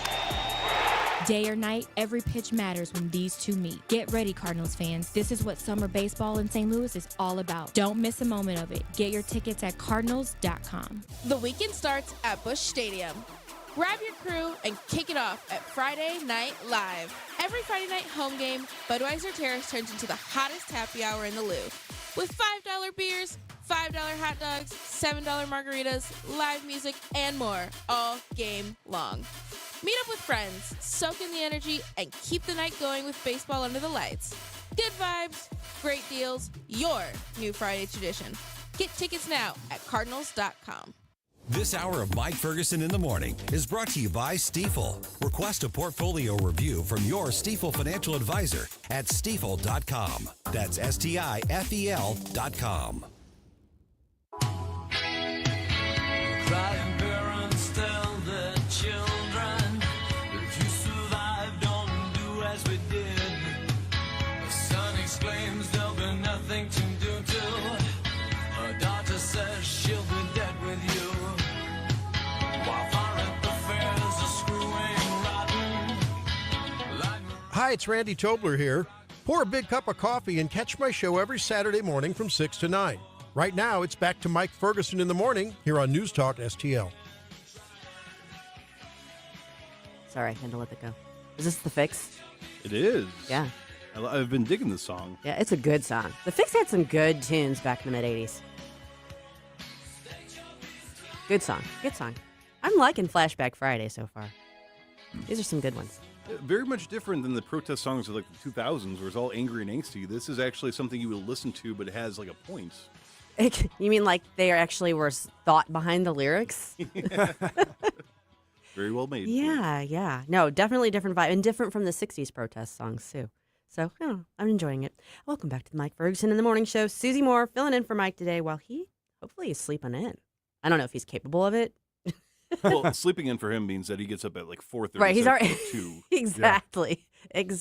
But you know what? We're having fun while he's away. I've got Billy here with me. I've got Jerome here with me. And I alluded to this just a little moment ago. It's going to cost more to send your kid to Mizzou this year. Go figure. University of Missouri Board of Curators approved tuition increases for the 2026-27 academic year, raising undergraduate rates by about 4%, which is around $20 per credit hour, and also boosting graduate and professional program fees while noting that UM tuition still remains below the national average, so there's that. Yeah. Should we do a news dump? Oh, yeah. Let's make this news dump. Let's do that. The Morning News Dump, brought to you by Whistle Pig Outdoors. The Morning News Dump. Are you joking? Is this a joke? Listen, folks. The Morning News Dump. See, this is why I have Jerome here with me to keep me in line, because this is what's supposed to be underlying me talking about the tuition costs. But yeah, it's going to cost more. What do you get for it? I mean, I know we're still below the national average, but what do you get for that piece of paper? So that's a sore subject with me. I come from a long line of Mizzou alums. But my parents went there. Both of my sisters went there. I went there, graduated from there, got a degree in long time ago, probably before you guys were born. And it was relatively inexpensive at the time. It was reasonably priced, I would say. And so I got my degree, and then I went on to get a graduate degree, got a law degree. So it actually did have worth. Right. I got trained in political science and history, and then it went on to serve me well in my law degree and then law career. So I would say I got my parents' money's worth. But now, though, that tuition probably costs more than you spent for everything you spent education-wise. So just like we did with the $1 trillion now, with inflation, I mean, college tuition has done the exact same thing. It's gone up, not just with inflation, it's gone up exponentially. And of course, a lot of that ties into the fact that it's, there's all the government behind student loans, that sort of thing. Right. But as the mother of a 2024 graduate of Mizzou, I can tell you, I'm glad that my daughter had the opportunity to go to college. I think it's great that she has a 4-year degree. She's not working in that field. She might at some point. I think it's great that she had the experiences that she did, but had I known then what I know now, would I do it differently? Absolutely. Right. Yeah. So, I mean, I'm not saying don't send your kids to Mizzou, and I'm not saying don't send them to college, but I would say before you make that investment, look long and hard at the trades, look long and hard at junior college and other alternative options, because 4-year degrees from big state universities aren't the only answer. I've heard the song "Mama, Don't Let Your Kids Be Cowboys." I think it needs to be updated to say "Mama, Don't Let Your Kids Be College Graduates." Well, at my shop, we sing "Mama, Don't Let Your Babies Grow Up to Be Sheet Metal Workers." So, so there's that. and along the same lines, it looks like there's going to be a water bill rate hike for the city of St. Louis. The first read of Board Bill number 25 was introduced at the St. Louis City Board of Aldermen meeting on Thursday morning. It centered around a rate hike for city water customers. City's water system's not going to make it through the end of the fiscal year without this rate, is what they're being told. Due to the aging water system, the city says it continues to cause problems and concerns. What this means is that the standard bill, which is averaging around $41, could be up to $64 by 2032. Now, $41, $64, okay, doesn't seem like a huge amount, but when you're talking about over time and every month, it does add up. Well, I mean, I think you guys talked about it. Like how many big unpaid bills are sitting there that like these different corporations and stuff aren't paying. Like, what if everyone just paid what they owed the water company? Would they even need that rate hike? Oh, that's a good question. Kind of tying back into the waste, fraud, and abuse aspect absolutely, of it. Right? Like, how much is getting lost because it's just not being properly paid or collected or even audited? Like, it's someone's paying, but paying the wrong amount, and no one's catching that. Well, right. And I think theirs is a flat fee, right? So it's not even by like gallons or anything like that. So you can have someone that's like, filling their pool every other week, still paying the whatever it is, versus someone who flushes the toilet twice. Right. Yeah. I guess I'm glad I'm not a city resident. We're not. I mean, there'll be similar pressures wherever you are. I mean, that's just the nature of the beast. And some of that ties into people's concerns, for instance, about like data centers and the resources There it is, that they may draw on. And of course, at the top of the hour, we are going to be having an in-depth discussion about data centers and recalls and that sort of thing. So we have the perfect person here to talk with us about that, because none other than Billy Crow, who knows firsthand all about the data center battles and the recall battles and all of that that's going on. I can't wait to get more of your thoughts on it. And we're going to be talking with, is it Bob Tullock? Bob Tullock, that's right. County Councilman for District 7. All right. So we'll stick around, because when we come back, that's what we are going to be talking about, the data center battles.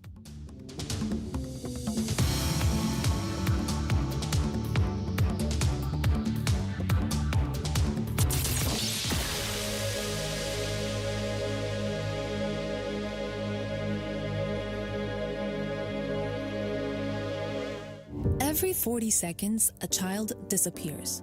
That's 2,000 children every single day. Find the Children is a nonprofit organization fighting to bring them home, but we can't do it without you. Your unwanted car, running or not, can help find missing kids, reunite families, and support the search and rescue efforts that protect children every day. We'll pick it up fast and free with a 24-hour response, and your donation may qualify for a tax deduction. Find the Children provides crucial resources to help locate missing children and educational programs that teach kids how to recognize and avoid predators before it's too late. Together, we can give families hope and bring children home where they belong.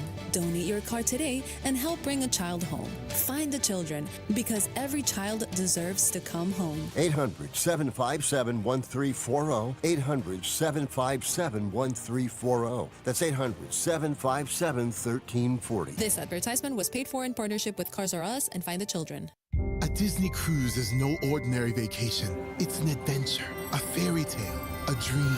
Step aboard and discover where favorite Disney characters meet fun for the whole family, where total rest and relaxation meet the ultimate escape and excitement, where a dream vacation meets a magical cruise. Only on Disney Cruise Line, where magic meets the sea. Magic Expeditions will make planning your Disney cruise easy. Reach out at magicexpeditions.com. When it's important to you, what St. Louis is talking about, it's on News Talk STL. Vacate your engine room. We're prepared to subject you to the signaling fire.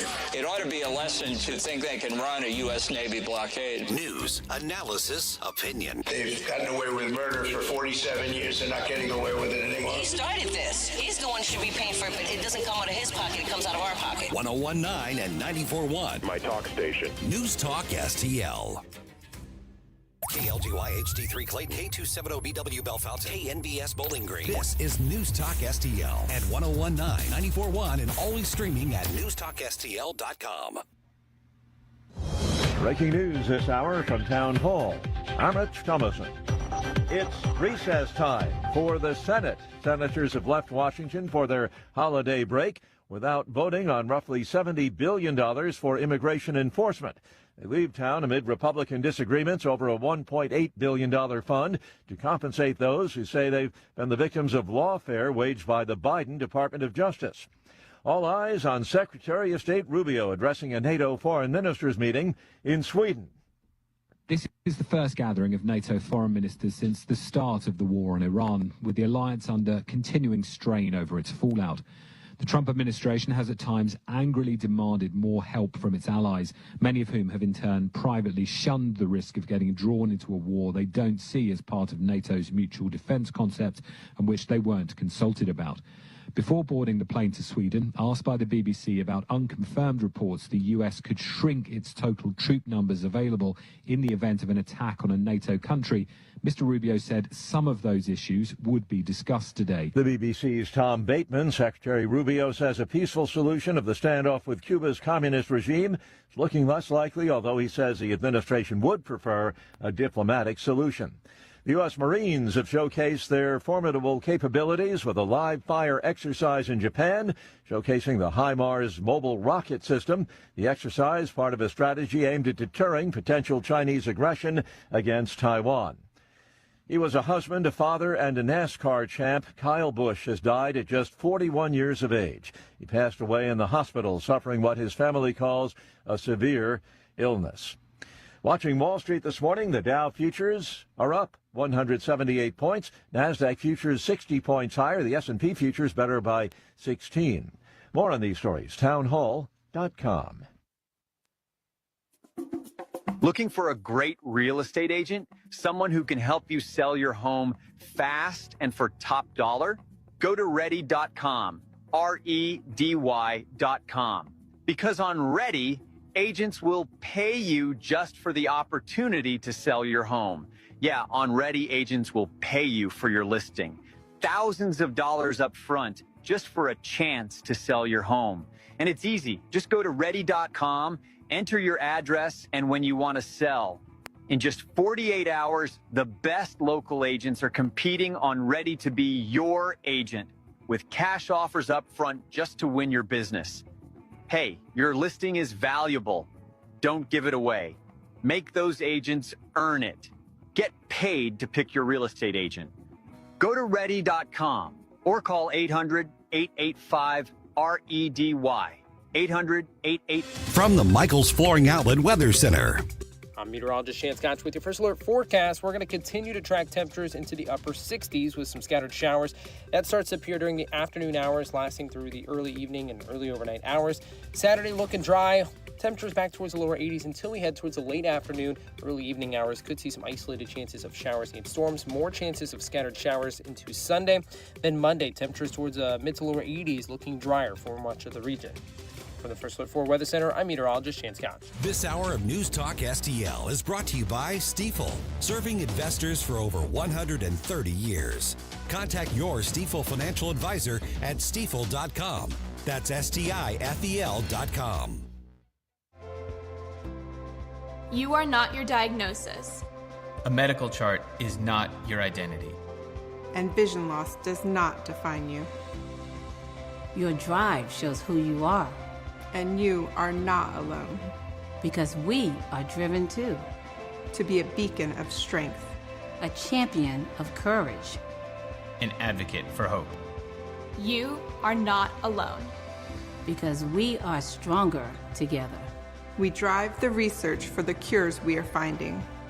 We're fighting macular degeneration, retinitis pigmentosa, Usher syndrome, and the entire spectrum of blinding retinal diseases. We fund. We fight. We win. We are the foundation fighting blindness. Together, we are fighting blindness. Join the fight at fightingblindness.org. Let's get real. Here's the truth about eliminating Missouri's income tax. I'm here with State Representative Bishop Davidson. And Bishop, you've heard the complaints about the proposal. Here's your colleague, Representative Ashley Awney. Frankly, the only thing that this resolution does is increase sales taxes. So what does this do and what does it not do if we say yes? The first part of this constitutional amendment is a constitutional shall. It's a guarantee to the people in Missouri that if they vote for this, that their legislature will enact and shall enact legislation to eliminate income taxes using natural economic growth over time. That means when the economy grows, instead of it going back into the coffers of the state, it goes into the pockets of Missourians. The second part is a constitutional may. It allows the legislature to have a conversation around sales taxes, but only so that they can eliminate income taxes faster and reduce local tax rates like personal property tax and real property. Get the facts at afpmissouri.com. Mike Ferguson. I listen to 80s music. I love Debbie Gibson. Susie Moore. You got into Harvard Law? What, like it's hard? Get up, can't you hear the alarm? Get up, St. Louis. So it's time to get out of bed. Pour yourself the greatest cup of Kofifi the world has ever seen. Rise up with one voice, drain the swamp, and take back our country. Today's the day we're going to do it, and it's time to do it right now, believe me. Mike Ferguson in the morning on News Talk STL. Get up, this is your cousin Bob. Welcome back to Mike Ferguson in the Morning Show. I got Jerome here. What do you got? You got a message for us? I was just going to say, Billy's Kofifi dance is getting a little bit better. Yeah, he has upped his Kofifi dance game. I'm warming up, you know? Yeah, so we got Billy here, we got me here, we got Jerome here. Mike is taking a well-deserved day off, and we are about to get into the topic of topics, data centers. Yeah. Billy, as I mentioned, you are a subject matter expert. Yeah. This has been a hot topic in your neck of the woods in particular. It's a hot topic everywhere. This seems to be something that, no pun intended, gets people energized. It does. Well, that's a good pun, too. Just came to me. And I want to take a step back and kind of do the 30,000-foot view on this, because my 93-year-old mother, who, wouldn't know AI if it barked at her, but she uses it without realizing she's That's using right. it, because Most she people still do, does yeah. use a computer, that sort of thing. But she's asked me several times, because of course there's been a lot of local news coverage. Yep. What exactly is a data center? And I start to explain it to her, and then I realize, I'm not even sure I have the actual words to adequately sum up what it is. So what would you sum it up as? It's a giant hard drive. Oh. That's what it is. It's a giant hard drive. And then there's certain different types of them, right? There are those that are for cloud storage. There are those that are for doing processing for AI algorithms and stuff like that. There's different things that happen in them, but at the core of them, they're literally just giant hard drives, giant computers that are just sitting there computing again and again and again, right? And it's funny you mentioned getting people energized. People don't necessarily are getting so worked up they're not even paying attention to what's happened. And so one of the things I wanted to talk about today, and hopefully our friend Bob picks up the phone here and talks about it. There was a meeting in Arnold because yesterday I texted you because you guys were talking about the Festus recall, and as I've been reminded of, I'm not getting recalled. People are trying to get signatures so that I can be recalled on the county council. But here's the deal: I didn't vote on a data center. I've talked about the economic benefits of data centers. The only thing that we've done at the council level is we had a committee looking at, okay, here's what data centers are, here's what they do, here's what it could look like if it came to the county. How do we make sure that we protect our citizens if one wants to come to Jefferson County? And so at that meeting with this group of folks that are trying to recall me, their lawyer said while they were talking about all the data center regulations, these are the best data center regulations, the strictest ones I've ever seen across the country and all the places I've researched. And yet they still are so worked up over trying to recall me. They're not even looking at the facts that their environmental lawyers saying, actually, Jefferson County did an amazing job. They're light years ahead of other places in the country. But they want to, again, throw the baby out with the bathwater because they're just angry because they don't understand. What do you think it is that is tapping into people's fears and concerns? Well, I think there's a couple things, right? I mean, there's the fear of the unknown. There is the actual real piece of false information being propagated by foreign actors. That is real, whether you want to believe it or not, and to how much extent that actually plays into people's fears, right? But I think there's this other piece of is very much, particularly online, a rage culture. Oh, yeah. Right? And so this is a very easily raged thing because you're not going after a person or a people group. You're going after corporate overlords and a giant computer. It's rage against the machine, Billy. Literally rage against the machine. So, yeah. Firing on all cylinders here today. I had my coffee. So it is. It's incredible to see that when their side goes, actually, this is pretty good, guys. It's the best that's out there, and they're just still wanting to yell at the top of their lungs. Right. I do get the sense that there no question there are legitimate concerns and questions that need to be addressed and answered. And it sounds like Jefferson County has gone to the extra effort of looking ahead and saying, okay, how can we make sure that on a preemptive basis we are addressing these concerns so that we can properly address this issue. Right, and because we saw what was going on in Festus and went, ooh. That's a problem. We don't want to do that because that doesn't help. That doesn't help the community. Like that kind of rhetoric doesn't help the community. That kind of talk around it, the excitement, it doesn't build anything. It just ends up tearing things down. Yeah. How do we avoid creating that kind of conflict in the unincorporated county? Well, so, and kudos to you guys for at least trying to address that, even if people aren't quite understanding that and are just kind of lashing out. I do know that I think yesterday we were talking about the fact that Missouri just announced there's going to be another $15 billion project out kind of near in Montgomery County, right next to, there's already a huge Amazon project out there kind of near New Florence. So if you're heading down 70 going to Columbia, it's like the halfway mark between St. Charles and Columbia. Yeah.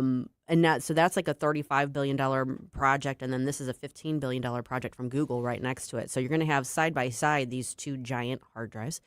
And I don't know. I'm assuming they're going to be visible from the highway. Yeah, I can't imagine that from the highway that they wouldn't be, right? Because typically when those sorts of developments go up, you don't want the neighbors, the residentials, to see them. And that's actually kind of a funny conversation too when it's talked about development. Everybody's like, I want a pretty building. Like then buy a building and make it pretty. I get off on my property rights soapbox there, but yeah, I mean, I'm sure they're going to be visible from there. But the other thing is, like, versus other industrial sites, versus a lead smelter, versus a steel mill. Let's look at the amount of pollutants this thing is really putting off. Now, I had someone, a constituent in Jefferson County, email that I wasn't looking hard enough into digital smog. Not sure what that is, but I don't think it's real. Is it something that kind of is along the same lines of people's concerns regarding like 5G? It seemed on that bandwidth, right? But there was no elaboration, so I was like, I don't know about that one. But again, yes, the diesel generators have to run once in a while, and emergency backups and stuff like that. But again, you got diesel trucks going up and down I-70, I-55 all day long. So I don't see how that's any different. And it's really funny talking about being a residential. If it's next to a residential area, I guarantee you in that subdivision, half the trucks in Jefferson County are diesel, and they're probably deleted, and they're probably just rolling coal as they go down the street to get onto the highway because guilty as charged right here, right? All of those pieces are not, while they should be cared about, they should be looked at. When they're looked at, if you still are like, I hate it, just say it. Just say, I hate progress. I mean, it's okay. We can have, as long as you're honest, and we can have that discussion. Like, we just need to get on reality. What about I keep hearing people talk about the noise issue. Do we know? I mean, do they generate a hum or like a buzz? What's the... So this is a great, and again, this is why I wish Bob was on the show here this morning, because he actually went and visited the one in Iowa and helped us when we were talking about our setbacks. Because the setbacks, I mean, he literally stood at 500 foot and went, I can't hear it, right? Right. They do. They give off, there's the cooling systems that give off a hum, just like your air conditioner. Just think of your air conditioner times 1,000, right? Right. And then there is obviously the electronic buzz of all the electricity, just like, again, if you're by the high voltage lines, you can hear the buzz and the pop, right? It's no different, just a little bit bigger. But again, we put in regulations that say 65 decibel. Wow, hold on. Don't quote me on this. There's two different levels of whether it's residential versus other commercial industrial, right? Okay. But these are your decibel limits. Right. And whether, 100 generators are running or no generators running, it's just that buzz. You can't cross this decibel threshold because, yeah, I would hate to be, if I bought a house next to a farm, okay, and there was a big building project next to it, if it was constant noise all night, that would really tick me off, right? Even though I don't own that land, it's a legitimate concern. But if it's in the middle of an industrial park, who cares what it looks like? And that was one of my biggest things is like, I'm a free market guy. We're regulating these harder than any other industrial type facility in Jefferson County. One last question here. Who do you think is behind the push because someone's ginning up the concern. Someone is motivating this outrage. Mm-hmm. And I'm trying to get a purely economic or, incentive kind of idea about like who's really against this. So in Jefferson County in particular, I'll just flat out say it. I think I'm going to get a lot of flack for this, but the Democrats have seen this as their opportunity to regain some clout and importance in Jefferson County. Okay. And they are when you look at the people that are behind the Wake Up Jeffco or the Jefferson County Conserve Jefferson County, they are people that are players in the Democratic Party in Jefferson County, and I do know that some Republicans have legitimate concerns about some of this stuff, but the fomenting, the getting people worked up, the having these meetings, that is the Democratic side of the aisle. They see this as their way back to prominence in Jefferson County. Now, on a grander scale, I think we had on Jeffco Patriot Radio last Sunday. And I know he was on Tim Jones and Chris Arp show, a gentleman from, I think it's like Power, Missouri or something like that was his name, Bill Learman. I can't remember his name. Anyways, But he talks about like all of these, different outside influences that are from out of state, out of country, your typical left-wing funders that have been funding all the Green New Deal stuff that have went, ooh, I'm dumping money into this now because, again, it's energy consumption, it's water consumption, it's advancing human civilization instead of holding it back for Mother Earth. So therefore, the George Soros of the world and all that are actually funding behind it. You can trace all the money and all of that stuff. It's legit. Interesting. Well. All right, I'll take off my tinfoil hat. No, you know what? But I appreciate you. First of all, I'm glad that you were here to talk about it because I think that gets to some of the core issues that people are they're wrestling with, but they don't even really understand like all of the different facets of it. And that helped kind of lay a lot of them out. So that was very helpful. Yeah. So thank you. All right, which leftist said the dumbest thing this week? We know there's always stiff competition, but we'll take a listen at the worst of the week up next. You have a soul so dark, it is no more. And all at once depart, no destination. Making cold my heart to fight your war. Stop it right now. I have had enough of this. Mike Ferguson in the morning. Everybody wants me to dance. Could you imagine FDR dancing? On News Talk STL.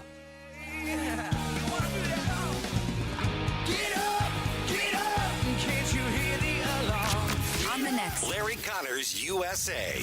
With Larry Connors USA, you get news, analysis, opinion, and education. Larry Connors USA. Now weeknights 6 until 8 on News Talk STL. Tired of settling for generic fishing gear? Say hello to Bullseye Bait and Tackle, O'Fallon's one-stop shop for serious anglers. Live bait, premium tackle, rods, reels, and an unbeatable selection of lures from top brands like Megabass, Zoom, and Berkley. Whether you're after bass, catfish, crappie, or bluegill, they've got the gear to help you land the big one. Plus, their expert team, led by Mark and Liz, provides rod and reel repair services. Bullseye Bait and Tackle, 266 Fort Zumwalt Square, or at bullseyebaitandtackle.net. Rhino Shield is engineered to outlast paint by a lot, backed with our 25-year transferable warranty. Paint a house, shield a home. We do brick, block, stucco, asbestos, steel, aluminum, cedar, and more. We are the only coating company selected by Disney, This Old House, and 3 times on HGTV's Curb Appeal, where all 3 episodes concentrate on unpainted brick. If you maintain or own a business with a tired-looking building, you owe it to yourself to look at Rhino Shield and our beautifully durable color schemes. Evaluations are free. We're making buildings pop and be noticed again, from Champaign to the Lake of the Ozarks, exceeding expectations every day with our products, people, and performance. Now is the time to call 877-25-RHINO, 877-25-RHINO, or go to 877-25rhino.com and see how honest and transparent we really are. Tell them, ladies. Don't paint, don't Rhino, go Rhino Shield. Never paint your house again. Rhino Shield. News Talk STL. First thing in the morning and pretty much all day. Live and local. 1019 and 94.1. News Talk STL. The 80s. Bueller. The 80s. Let's go while we're young. Never been a decade like it. Shall we play a game? Never will be. Where are the beats? It's Flashback Friday. How can we dance when our earth is turning? How do we sleep while our beds are burning? How can we dance when our earth is turning? How do we sleep while our beds are burning? Let's get back to all this madcap mayhem with Mike Ferguson in the morning. But don't forget, stick around for Jones and Arps every Monday through Friday, 4 to 6 p.m. Oh, it's Madcap Mayhem, all right. Welcome back to the Mike Ferguson in the Morning Show. Susie Moore here filling in for Mike while he is out on well-deserved break today. I've got Billy Crow here with me. Got Jerome here with me. We got Midnight Oil rocking us in through the protest Flashback Friday. Oh, yeah. What a good song. Mm-hmm. I'm actually surprised they didn't have more hits. I think they might have had one or two other songs that kind of got there. This was definitely the biggest one. But that was like a good kind of like solid groove. Like nice. I don't know. Good stuff.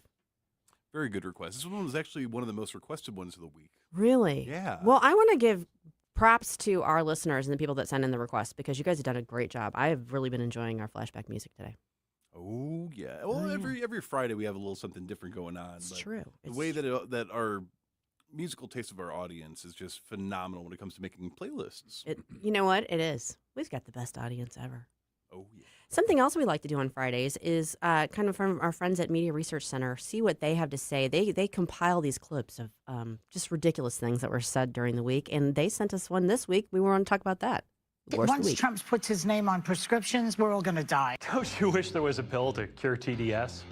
But will that be the worst media quote of the week? It was the worst.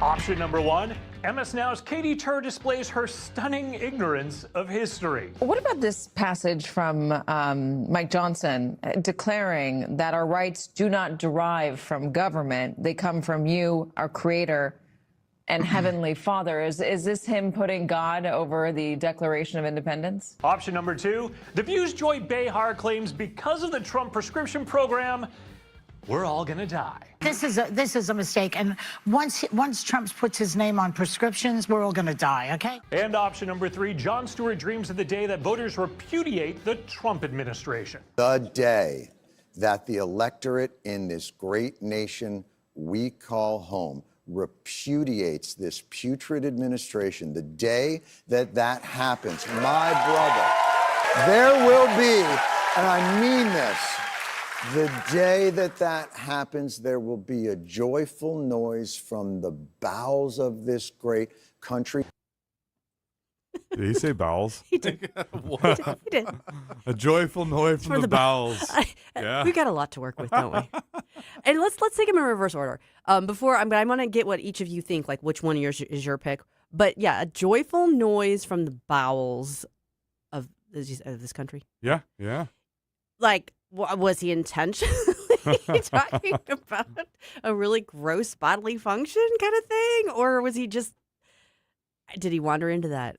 Yeah, I think, well, it's Jon Stewart. Well, to be fair, I am really terrible about like those like phrases like that, like, you know, joyful noise from the bowels of the country, right? Mm-hmm. Bowels. There are many times that I say those famous like phrases wrong.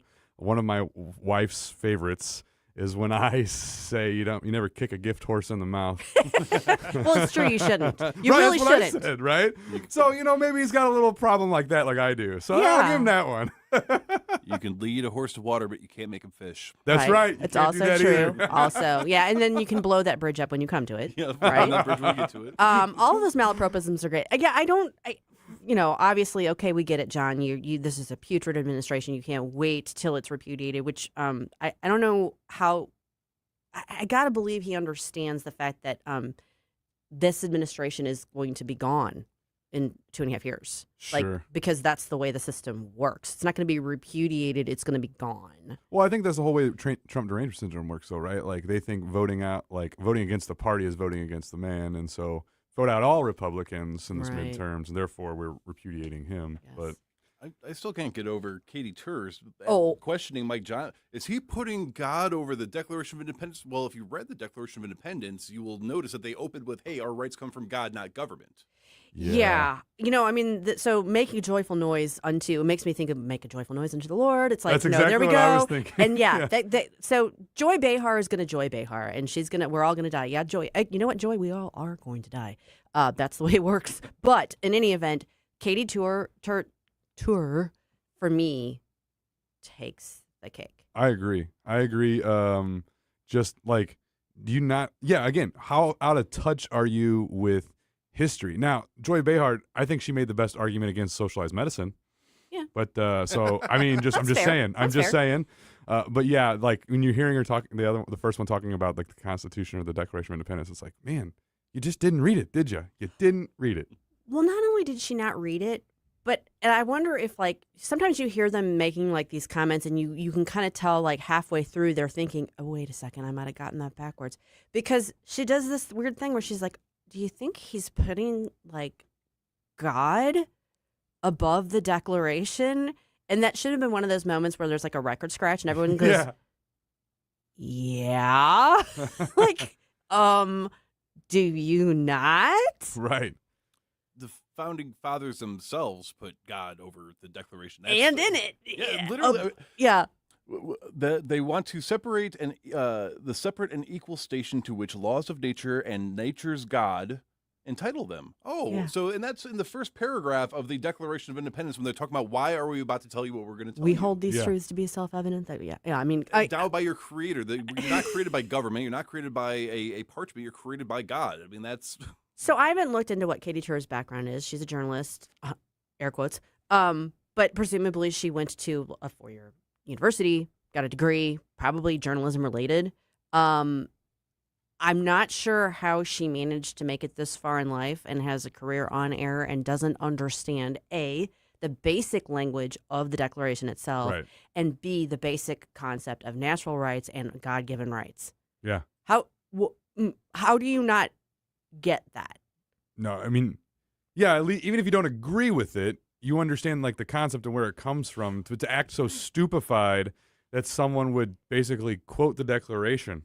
Yeah, she seemed bemused by this. Not just like, I think this is a backwards way of looking at it. Okay, you can take that stance, particularly if you're an atheist or whatever. Right. Okay, that's fine. I mean, you could presumably take that stance and defend it to a certain degree. She just seemed bewildered by this concept. It was all new to her. I'm bewildered by her. Well, just wait until she finds out what the founding fathers had to say about it. So John Adams, this is a famous quote from him. Our Constitution was made for a moral and religious people. It is wholly inadequate to the government of any other. Yeah. So not only are we putting God above the Declaration of Independence, we're putting God above the Constitution because, again, we derive our rights and our freedoms by the nature of being human, but by our creator who is God. Yeah. How is that controversial? You can say we should, and again, the same people that were very much saying, hey, our rights come from God, are also saying, by the way, we don't want to be a theocratic nation. We should still have separation of powers. We should still have separation of church and state and religious freedom. But why is it some sort of controversy or gotcha that, you think God is above the... I mean, I love the Declaration of Independence, and yes, God's above that. Yeah. I'm going to put an exclamation point on this. Katie Tur is the daughter of journalists Zoe Tur and Marika Gerard. So she's got journalists in her background, in her family. She graduated from the University of California, Santa Barbara. Okay, UC Santa Barbara. Maybe they're just not that great. With a Bachelor of Arts in philosophy. How do you get a degree in philosophy and not understand God-given rights, natural rights, and that is a core principle upon which this nation was founded? Yeah. How do you do that? Yeah, because I mean, the Declaration is like literally like an outpouring of a philosopher on government. Like that is what I mean. Thomas Jefferson at his core was a philosopher. Yeah. And I feel completely more confused than she was about that statement. I am confused that she didn't understand the statement. Seriously, like, you can say, okay, maybe philosophy isn't the most practical degree, although it can lend itself to other fields. Yeah, it honestly absolutely. can, but there's no way you go through and study philosophy and don't understand who John Locke is. I mean, I don't understand. Does she not know about the Enlightenment period, which was not a moment? She's not been enlightened. It was not an atheistic thing. It was just a revitalization of the way that we conceptualize politics and religion. Right.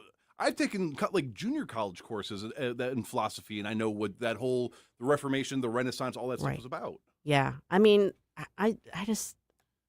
So who's the worst? Katie Tur is by far the worst. Far. You know, Stewart's crass.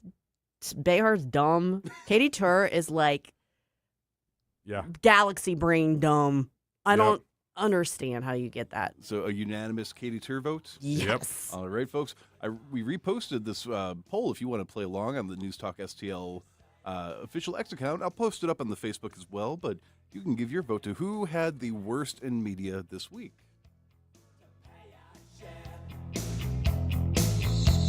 The time has come.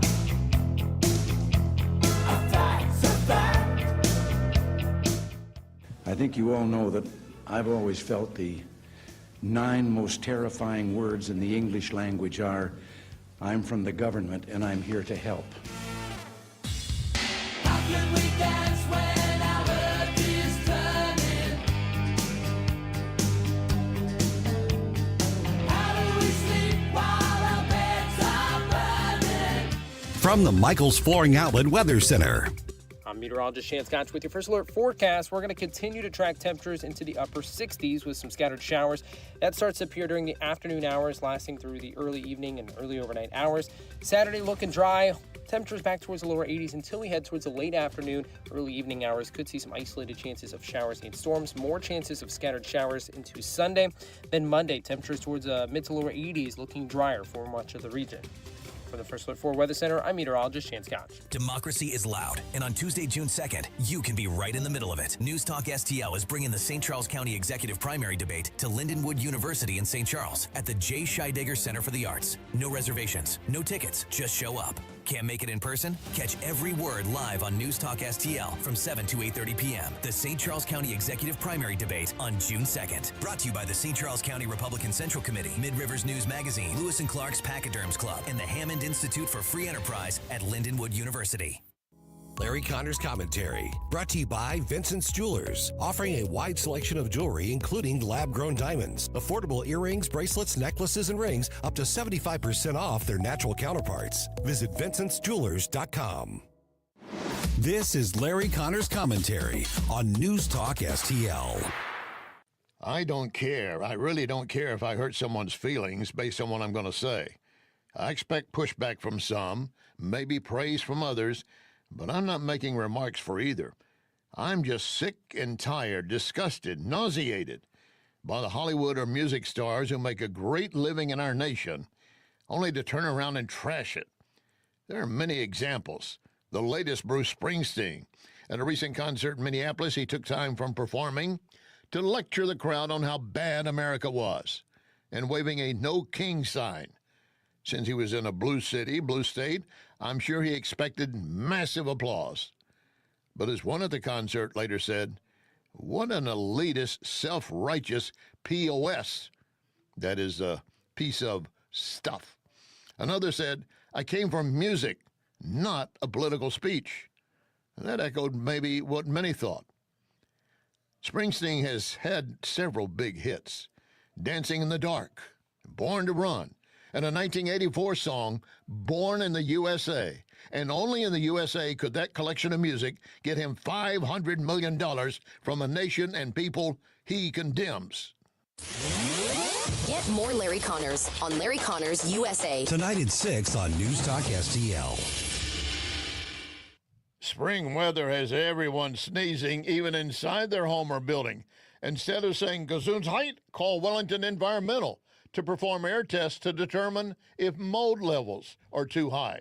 Gesundheit is the same as saying bless you after someone sneezes, the German word meaning wishing you good health.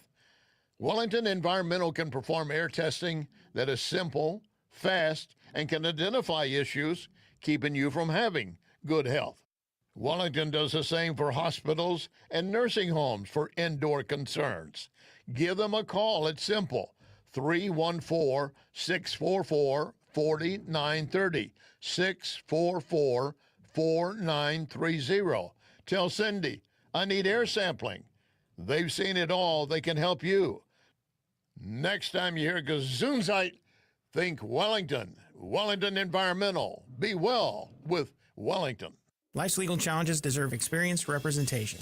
For over 15 years, Cole Combs Attorney at Law has been serving St. Charles and surrounding counties with comprehensive legal expertise. From tax preparation and estate planning to family law and criminal defense, Cole delivers personalized solutions for your unique situation. You have traffic tickets, need a business formation, real estate matters, one call will handle it all. Cole O. Combs Attorney at Law. Call 636-949-0010 extension 3 today or visit colecombs-law.com. If you have a phone, you have a radio. Wherever I'm at, home, car, wherever. Download the all-new News Talk STL app. If you have a phone, you have a radio. Just the convenience on the phone. Streaming live on the mobile app. Love the new app. And listen anytime. Everywhere. Anywhere. The 80s. Excellent. Never been a decade like it. Never will be. It's Flashback Friday. 99 red balloons floating in the summer sky. Panic bells, it's red alert. There's something here from somewhere else. The war machine springs to life, opens up one eager eye, focusing it on the sky. The 99 red balloons go by. The Mike Ferguson Show is one of my favorite programs. In addition to Larry Connor's USA, catch my program at 6. Now, back to Mike. Thanks, Larry. Good tune. All I can think of is Pauly Shore's Biodome when I hear this. Featured prominently in that, isn't it? It did. Well, welcome back to the Mike Ferguson in the Morning Show. This is Susie Moore filling in for Mike, doing my best anyway. I got Billy Crow here with me. I got Jerome here with me, and we are joined now by the one, the only Sister Toldja, also known as Stacey Matthews. Stacey, welcome back to Mike Ferguson in the Morning. Good morning, y'all, and good morning, Billy and Jerome and everybody listening. Good to be with you today. Well, I'm glad to have you with us. There was a couple of things that you've been covering lately that I did want to get into with you right off the bat. There's been so much news and coverage about the redistricting battles in all the different states, and each state is kind of having its own struggle over what kind of maps they're going to have and who's going to actually have the upper hand. Virginia, of course, recently passed the sort of god-awful measure that would take them from a 6-5 Democrat advantage to a 10-1 Democrat advantage in terms of their congressional representation. But the Virginia Supreme Court said, no, not so fast. We don't think you actually did that the right way. And now there have been threats, blowback against the Virginia Supreme Court justices, including from some pretty prominent people, some pretty prominent Democrats. What's going on with this Democrat that made an astonishing threat against the Supreme Court justices? Well, Susie, just to catch anybody up who may not be aware, the Virginia Democrats, when the Supreme Court of Virginia ruled that the process that they used to get the referendum on the ballot was violated the Virginia Constitution, the idea was being floated. There was a meeting that was held a couple of days later, emergency meeting. Hakeem Jeffries was part of the meeting, and one of the ideas that was floated was to actually lower the mandatory retirement age for the justices to 54. And that would have wiped out every justice on the bench, including 2 black justices who voted, did not vote with the majority. And keep in mind that the Virginia Supreme Court justice, they are picked by the state legislature there, the General Assembly there. So they kind of have a little power over who gets to serve. And so anyway, that was floated, which was crazy enough. But after the Supreme Court of the United States said, we're going to let this ruling stand, then there was a bunch of blowback. And one of the blowback came from Delegate Dan Helmer. And Dan Helmer is a special kind of Democrat. I mean, they're all Democrats in Virginia are some of the snottiest and smug you'll probably ever come across in your life. But Dan Helmer is a little extra special. He had planned to run in what they call the Lobster District, which was the 7th District in Virginia. That's the way it was drawn, to look kind of like a lobster. And he's attempted to run for Congress before twice and lost. So this district was drawn for him. So when all the rulings came down and said, no, your referendum was wrong, this map is basically invalid, he lost out on his chance to run because that district, it already has a representative in the current form, and it's I apologize, I don't have it's Representative Eugene Vindman. He was going to originally run in the 1st district, but since the map is invalid, he now has to run in his district. So Dan Helmer can no longer run because he's not going to challenge a Democrat incumbent.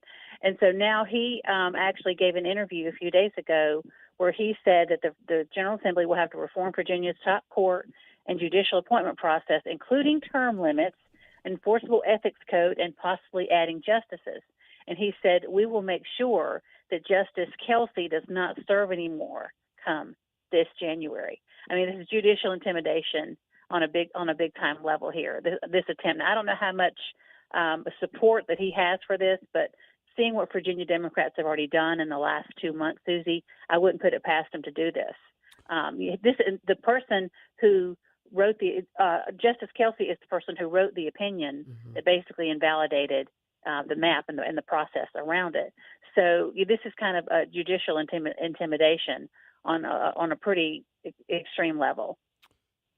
Sister Toldja, this is Billy Crow here. When you see all these things, it's a political world. We play the game. We play by the rules. Sometimes you win. Sometimes you lose. Why do you think that they just keep wanting to go, the Democrats just have this thing where they just always want to keep changing the rules. I mean, going back to the court packing days of the 1930s, right? We just want to keep changing the rules until we get our way. Well, it's because Democrats never think they're wrong, Billy, and I'm sure you know that very well. They never think that they're wrong. And I'll be honest with you, I am not a purist when it comes to redistricting. I'm in North Carolina. Republicans here were out of power pretty much for like a century until like 2010, thanks in part to gerrymandering. So, you know, I'm one of those people that's like, to the victor goes the spoils, so to speak, but do it properly. Do it. Don't violate your state's constitution to do it. And Virginia Democrats, according to the Supreme Court of their state, did not do that. And remember, some of these justices that voted, well, actually, all of the justices that voted the way that they did were put there by the Virginia House of Delegates and the Senate.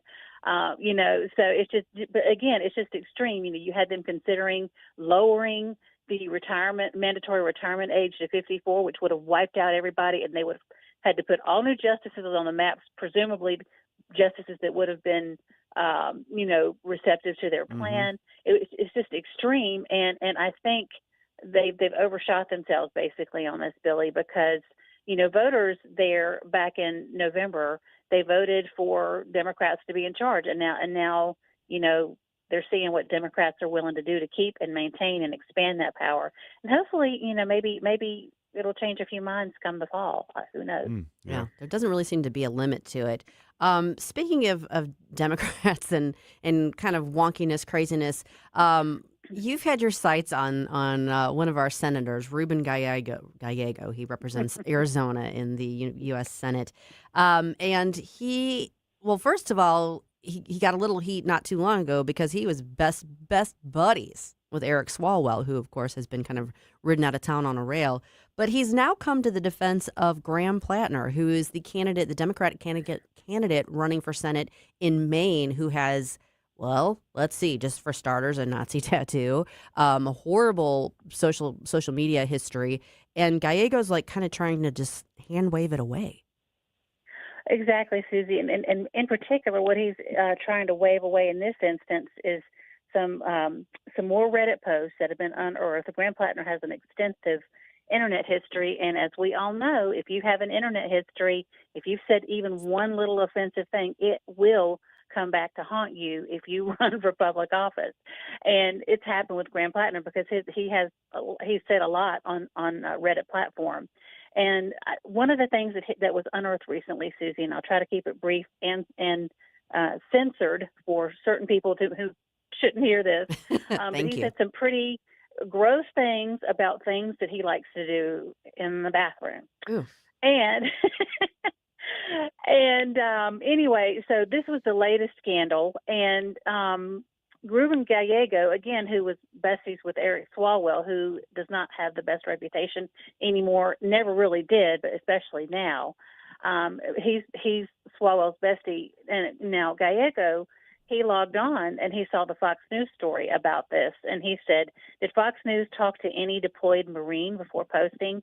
If the goal is to make him more relatable to veterans, then mission accomplished." So he's saying that talking about doing things in the bathroom that should only be between yourself and the bathroom wall is making him more relatable. I don't think so. But this is the extreme levels that Democrats are going to excuse the type of people that they want to put in office. Keep in mind, Graham Plattner is not just a candidate. He's the presumptive nominee who is going to be taking on Susan Collins in the fall. And they're having to defend the Nazi tattoo. They're having to defend statements he's made about Black people, blaming sexual assault victims, and now this. It's like, is there anything that this guy can say or do that they will not defend?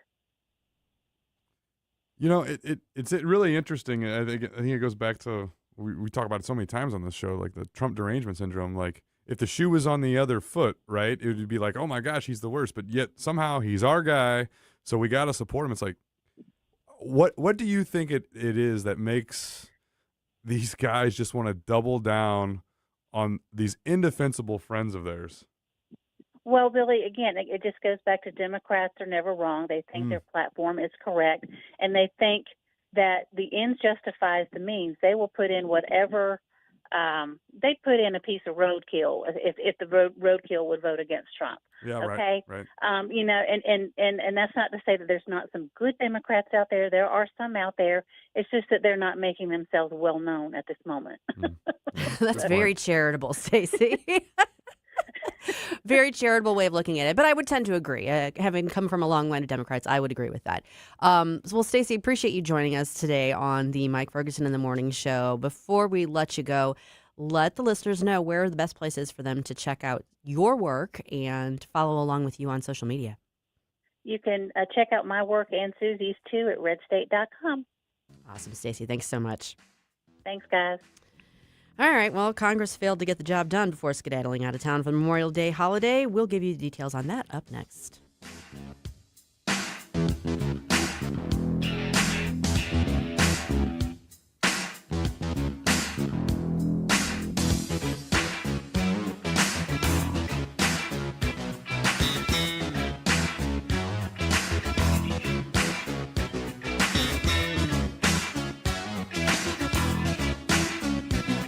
When you're approaching retirement, there are a lot of questions to answer. Do you have enough money to fund your income for life? How should you claim Social Security? And what's your plan for health care and long-term care? Hi, I'm Eric Robert, Director of Investments with the ClearPath Wealth Management Group at Stifel and host of On the Money Saturday mornings at 9 on NewsTalkSTL 1019. Don't leave your retirement to chance. It's crucial to understand and address relevant risks before you retire. Our team can help you get organized, guide you through critical retirement decisions, and create an investment portfolio designed around your needs. To schedule your free retirement plan consultation, go to clearpathinvesting.com. That's clearpathinvesting.com. Or call us at 636-695-2650. That's clearpathinvesting.com or 636-695-2650. Stifel Nicholas and Company Incorporated, member SIPC and NYSE. Got scrap metal, junk cars, or old appliances taking up space? Turn that clutter into cash. Since 1968, 21 Recycling and Scrap Metal has been the area's trusted name for recycling. We buy copper, brass, aluminum cans, scrap iron, wheels, catalytic converters, AC units, water heaters, washers, dryers, and yes, junk cars too. With our brand new truck scale on premises, getting paid is fast and easy. Old Highway 21 by Highway M or 21-recycling.com. The Morning News Dump, brought to you by Mario's Donut Restaurant.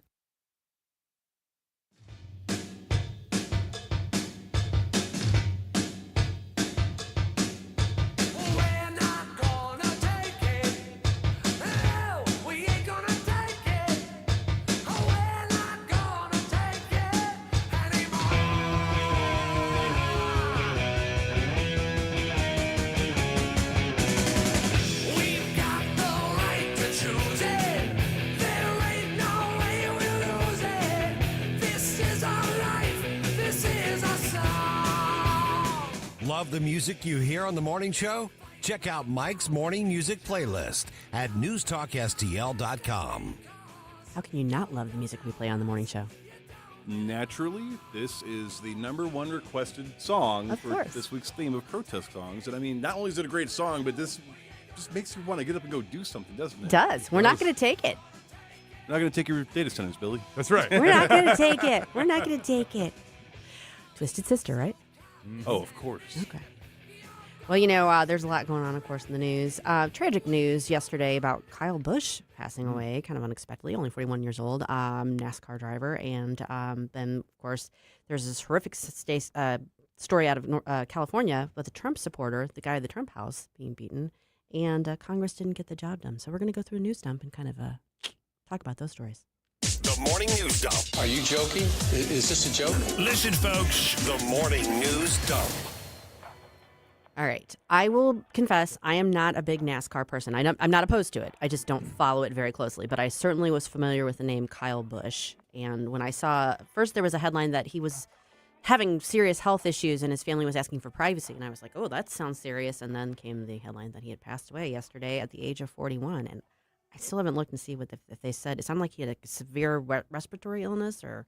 Yeah, something like that. I saw it last night that he passed away, and it just said he went in the hospital for severe illness. But yeah, I mean, I remember when I was slowly being a little too busy on Sundays to watch NASCAR. Kyle Busch was first coming on, and I was like, yeah, 41. Oh, he must have died in a car accident. Like, that was my first thought. He died in a racing accident. Like, whoa, no, some severe illness. Like, that shocked you. It does. Very, very sad, very tragic. And I assume at some point we may learn a little bit more about that. But that's a big hit for the NASCAR world and very sad.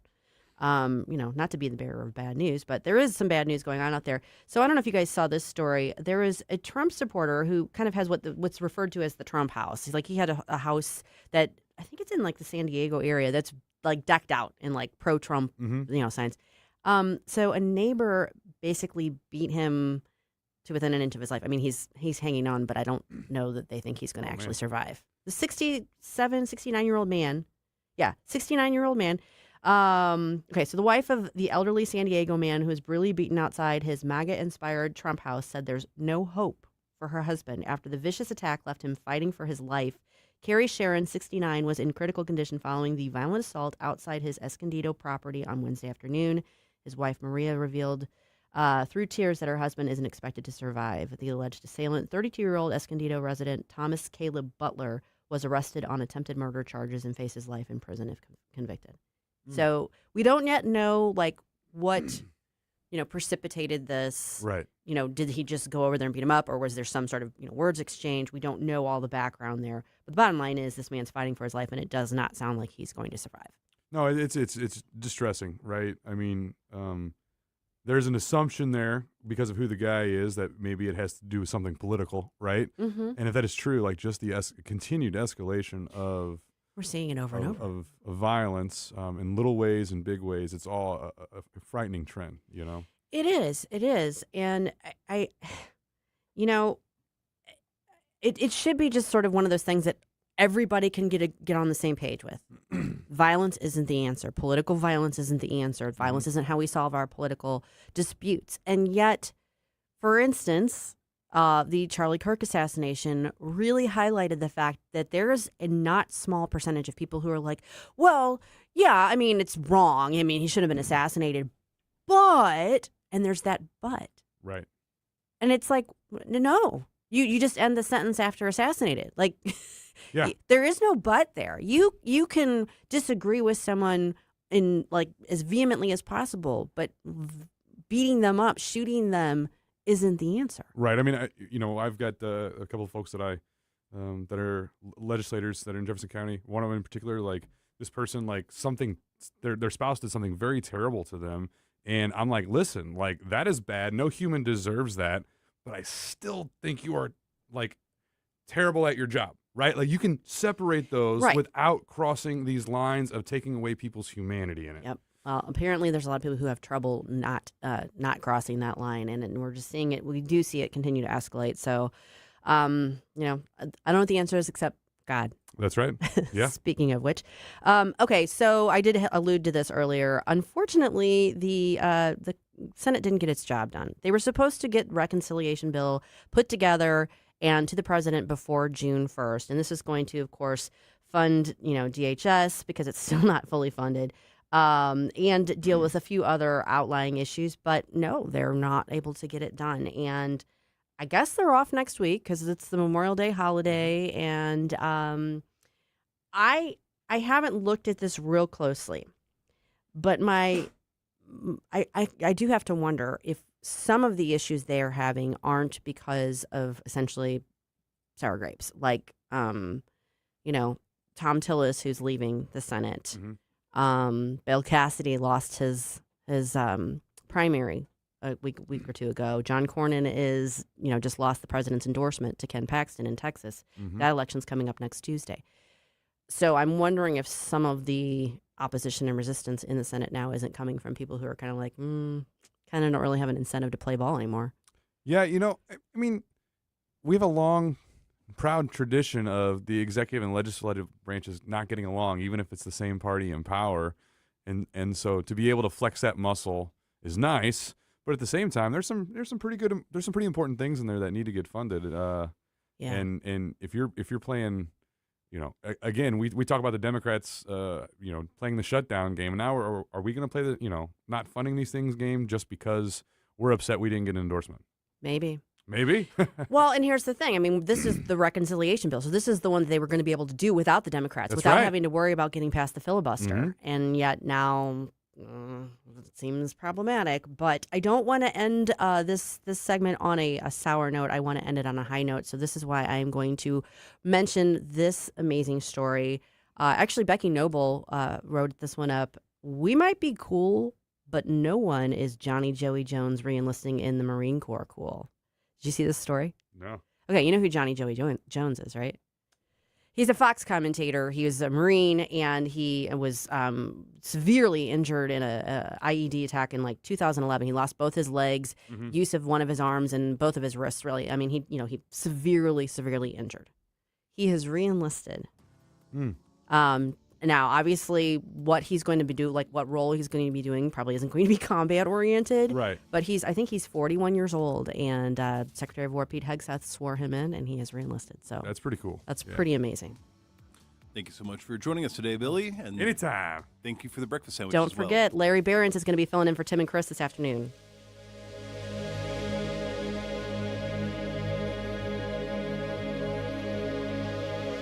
Looking for a hardware store that treats you like family? Welcome to True Value Schneider's Hardware, your local gem in Old Town St. Peters. For over 100 years, we're proudly serving St. Charles County, providing everything from lawn and garden supplies to plumbing and electrical. Need a bolt or fastener? We've got you covered. And don't forget, we're a steel dealership. Whether you need sales, parts, or service, ask for Charlie or Jerry when you come in. We're here to help.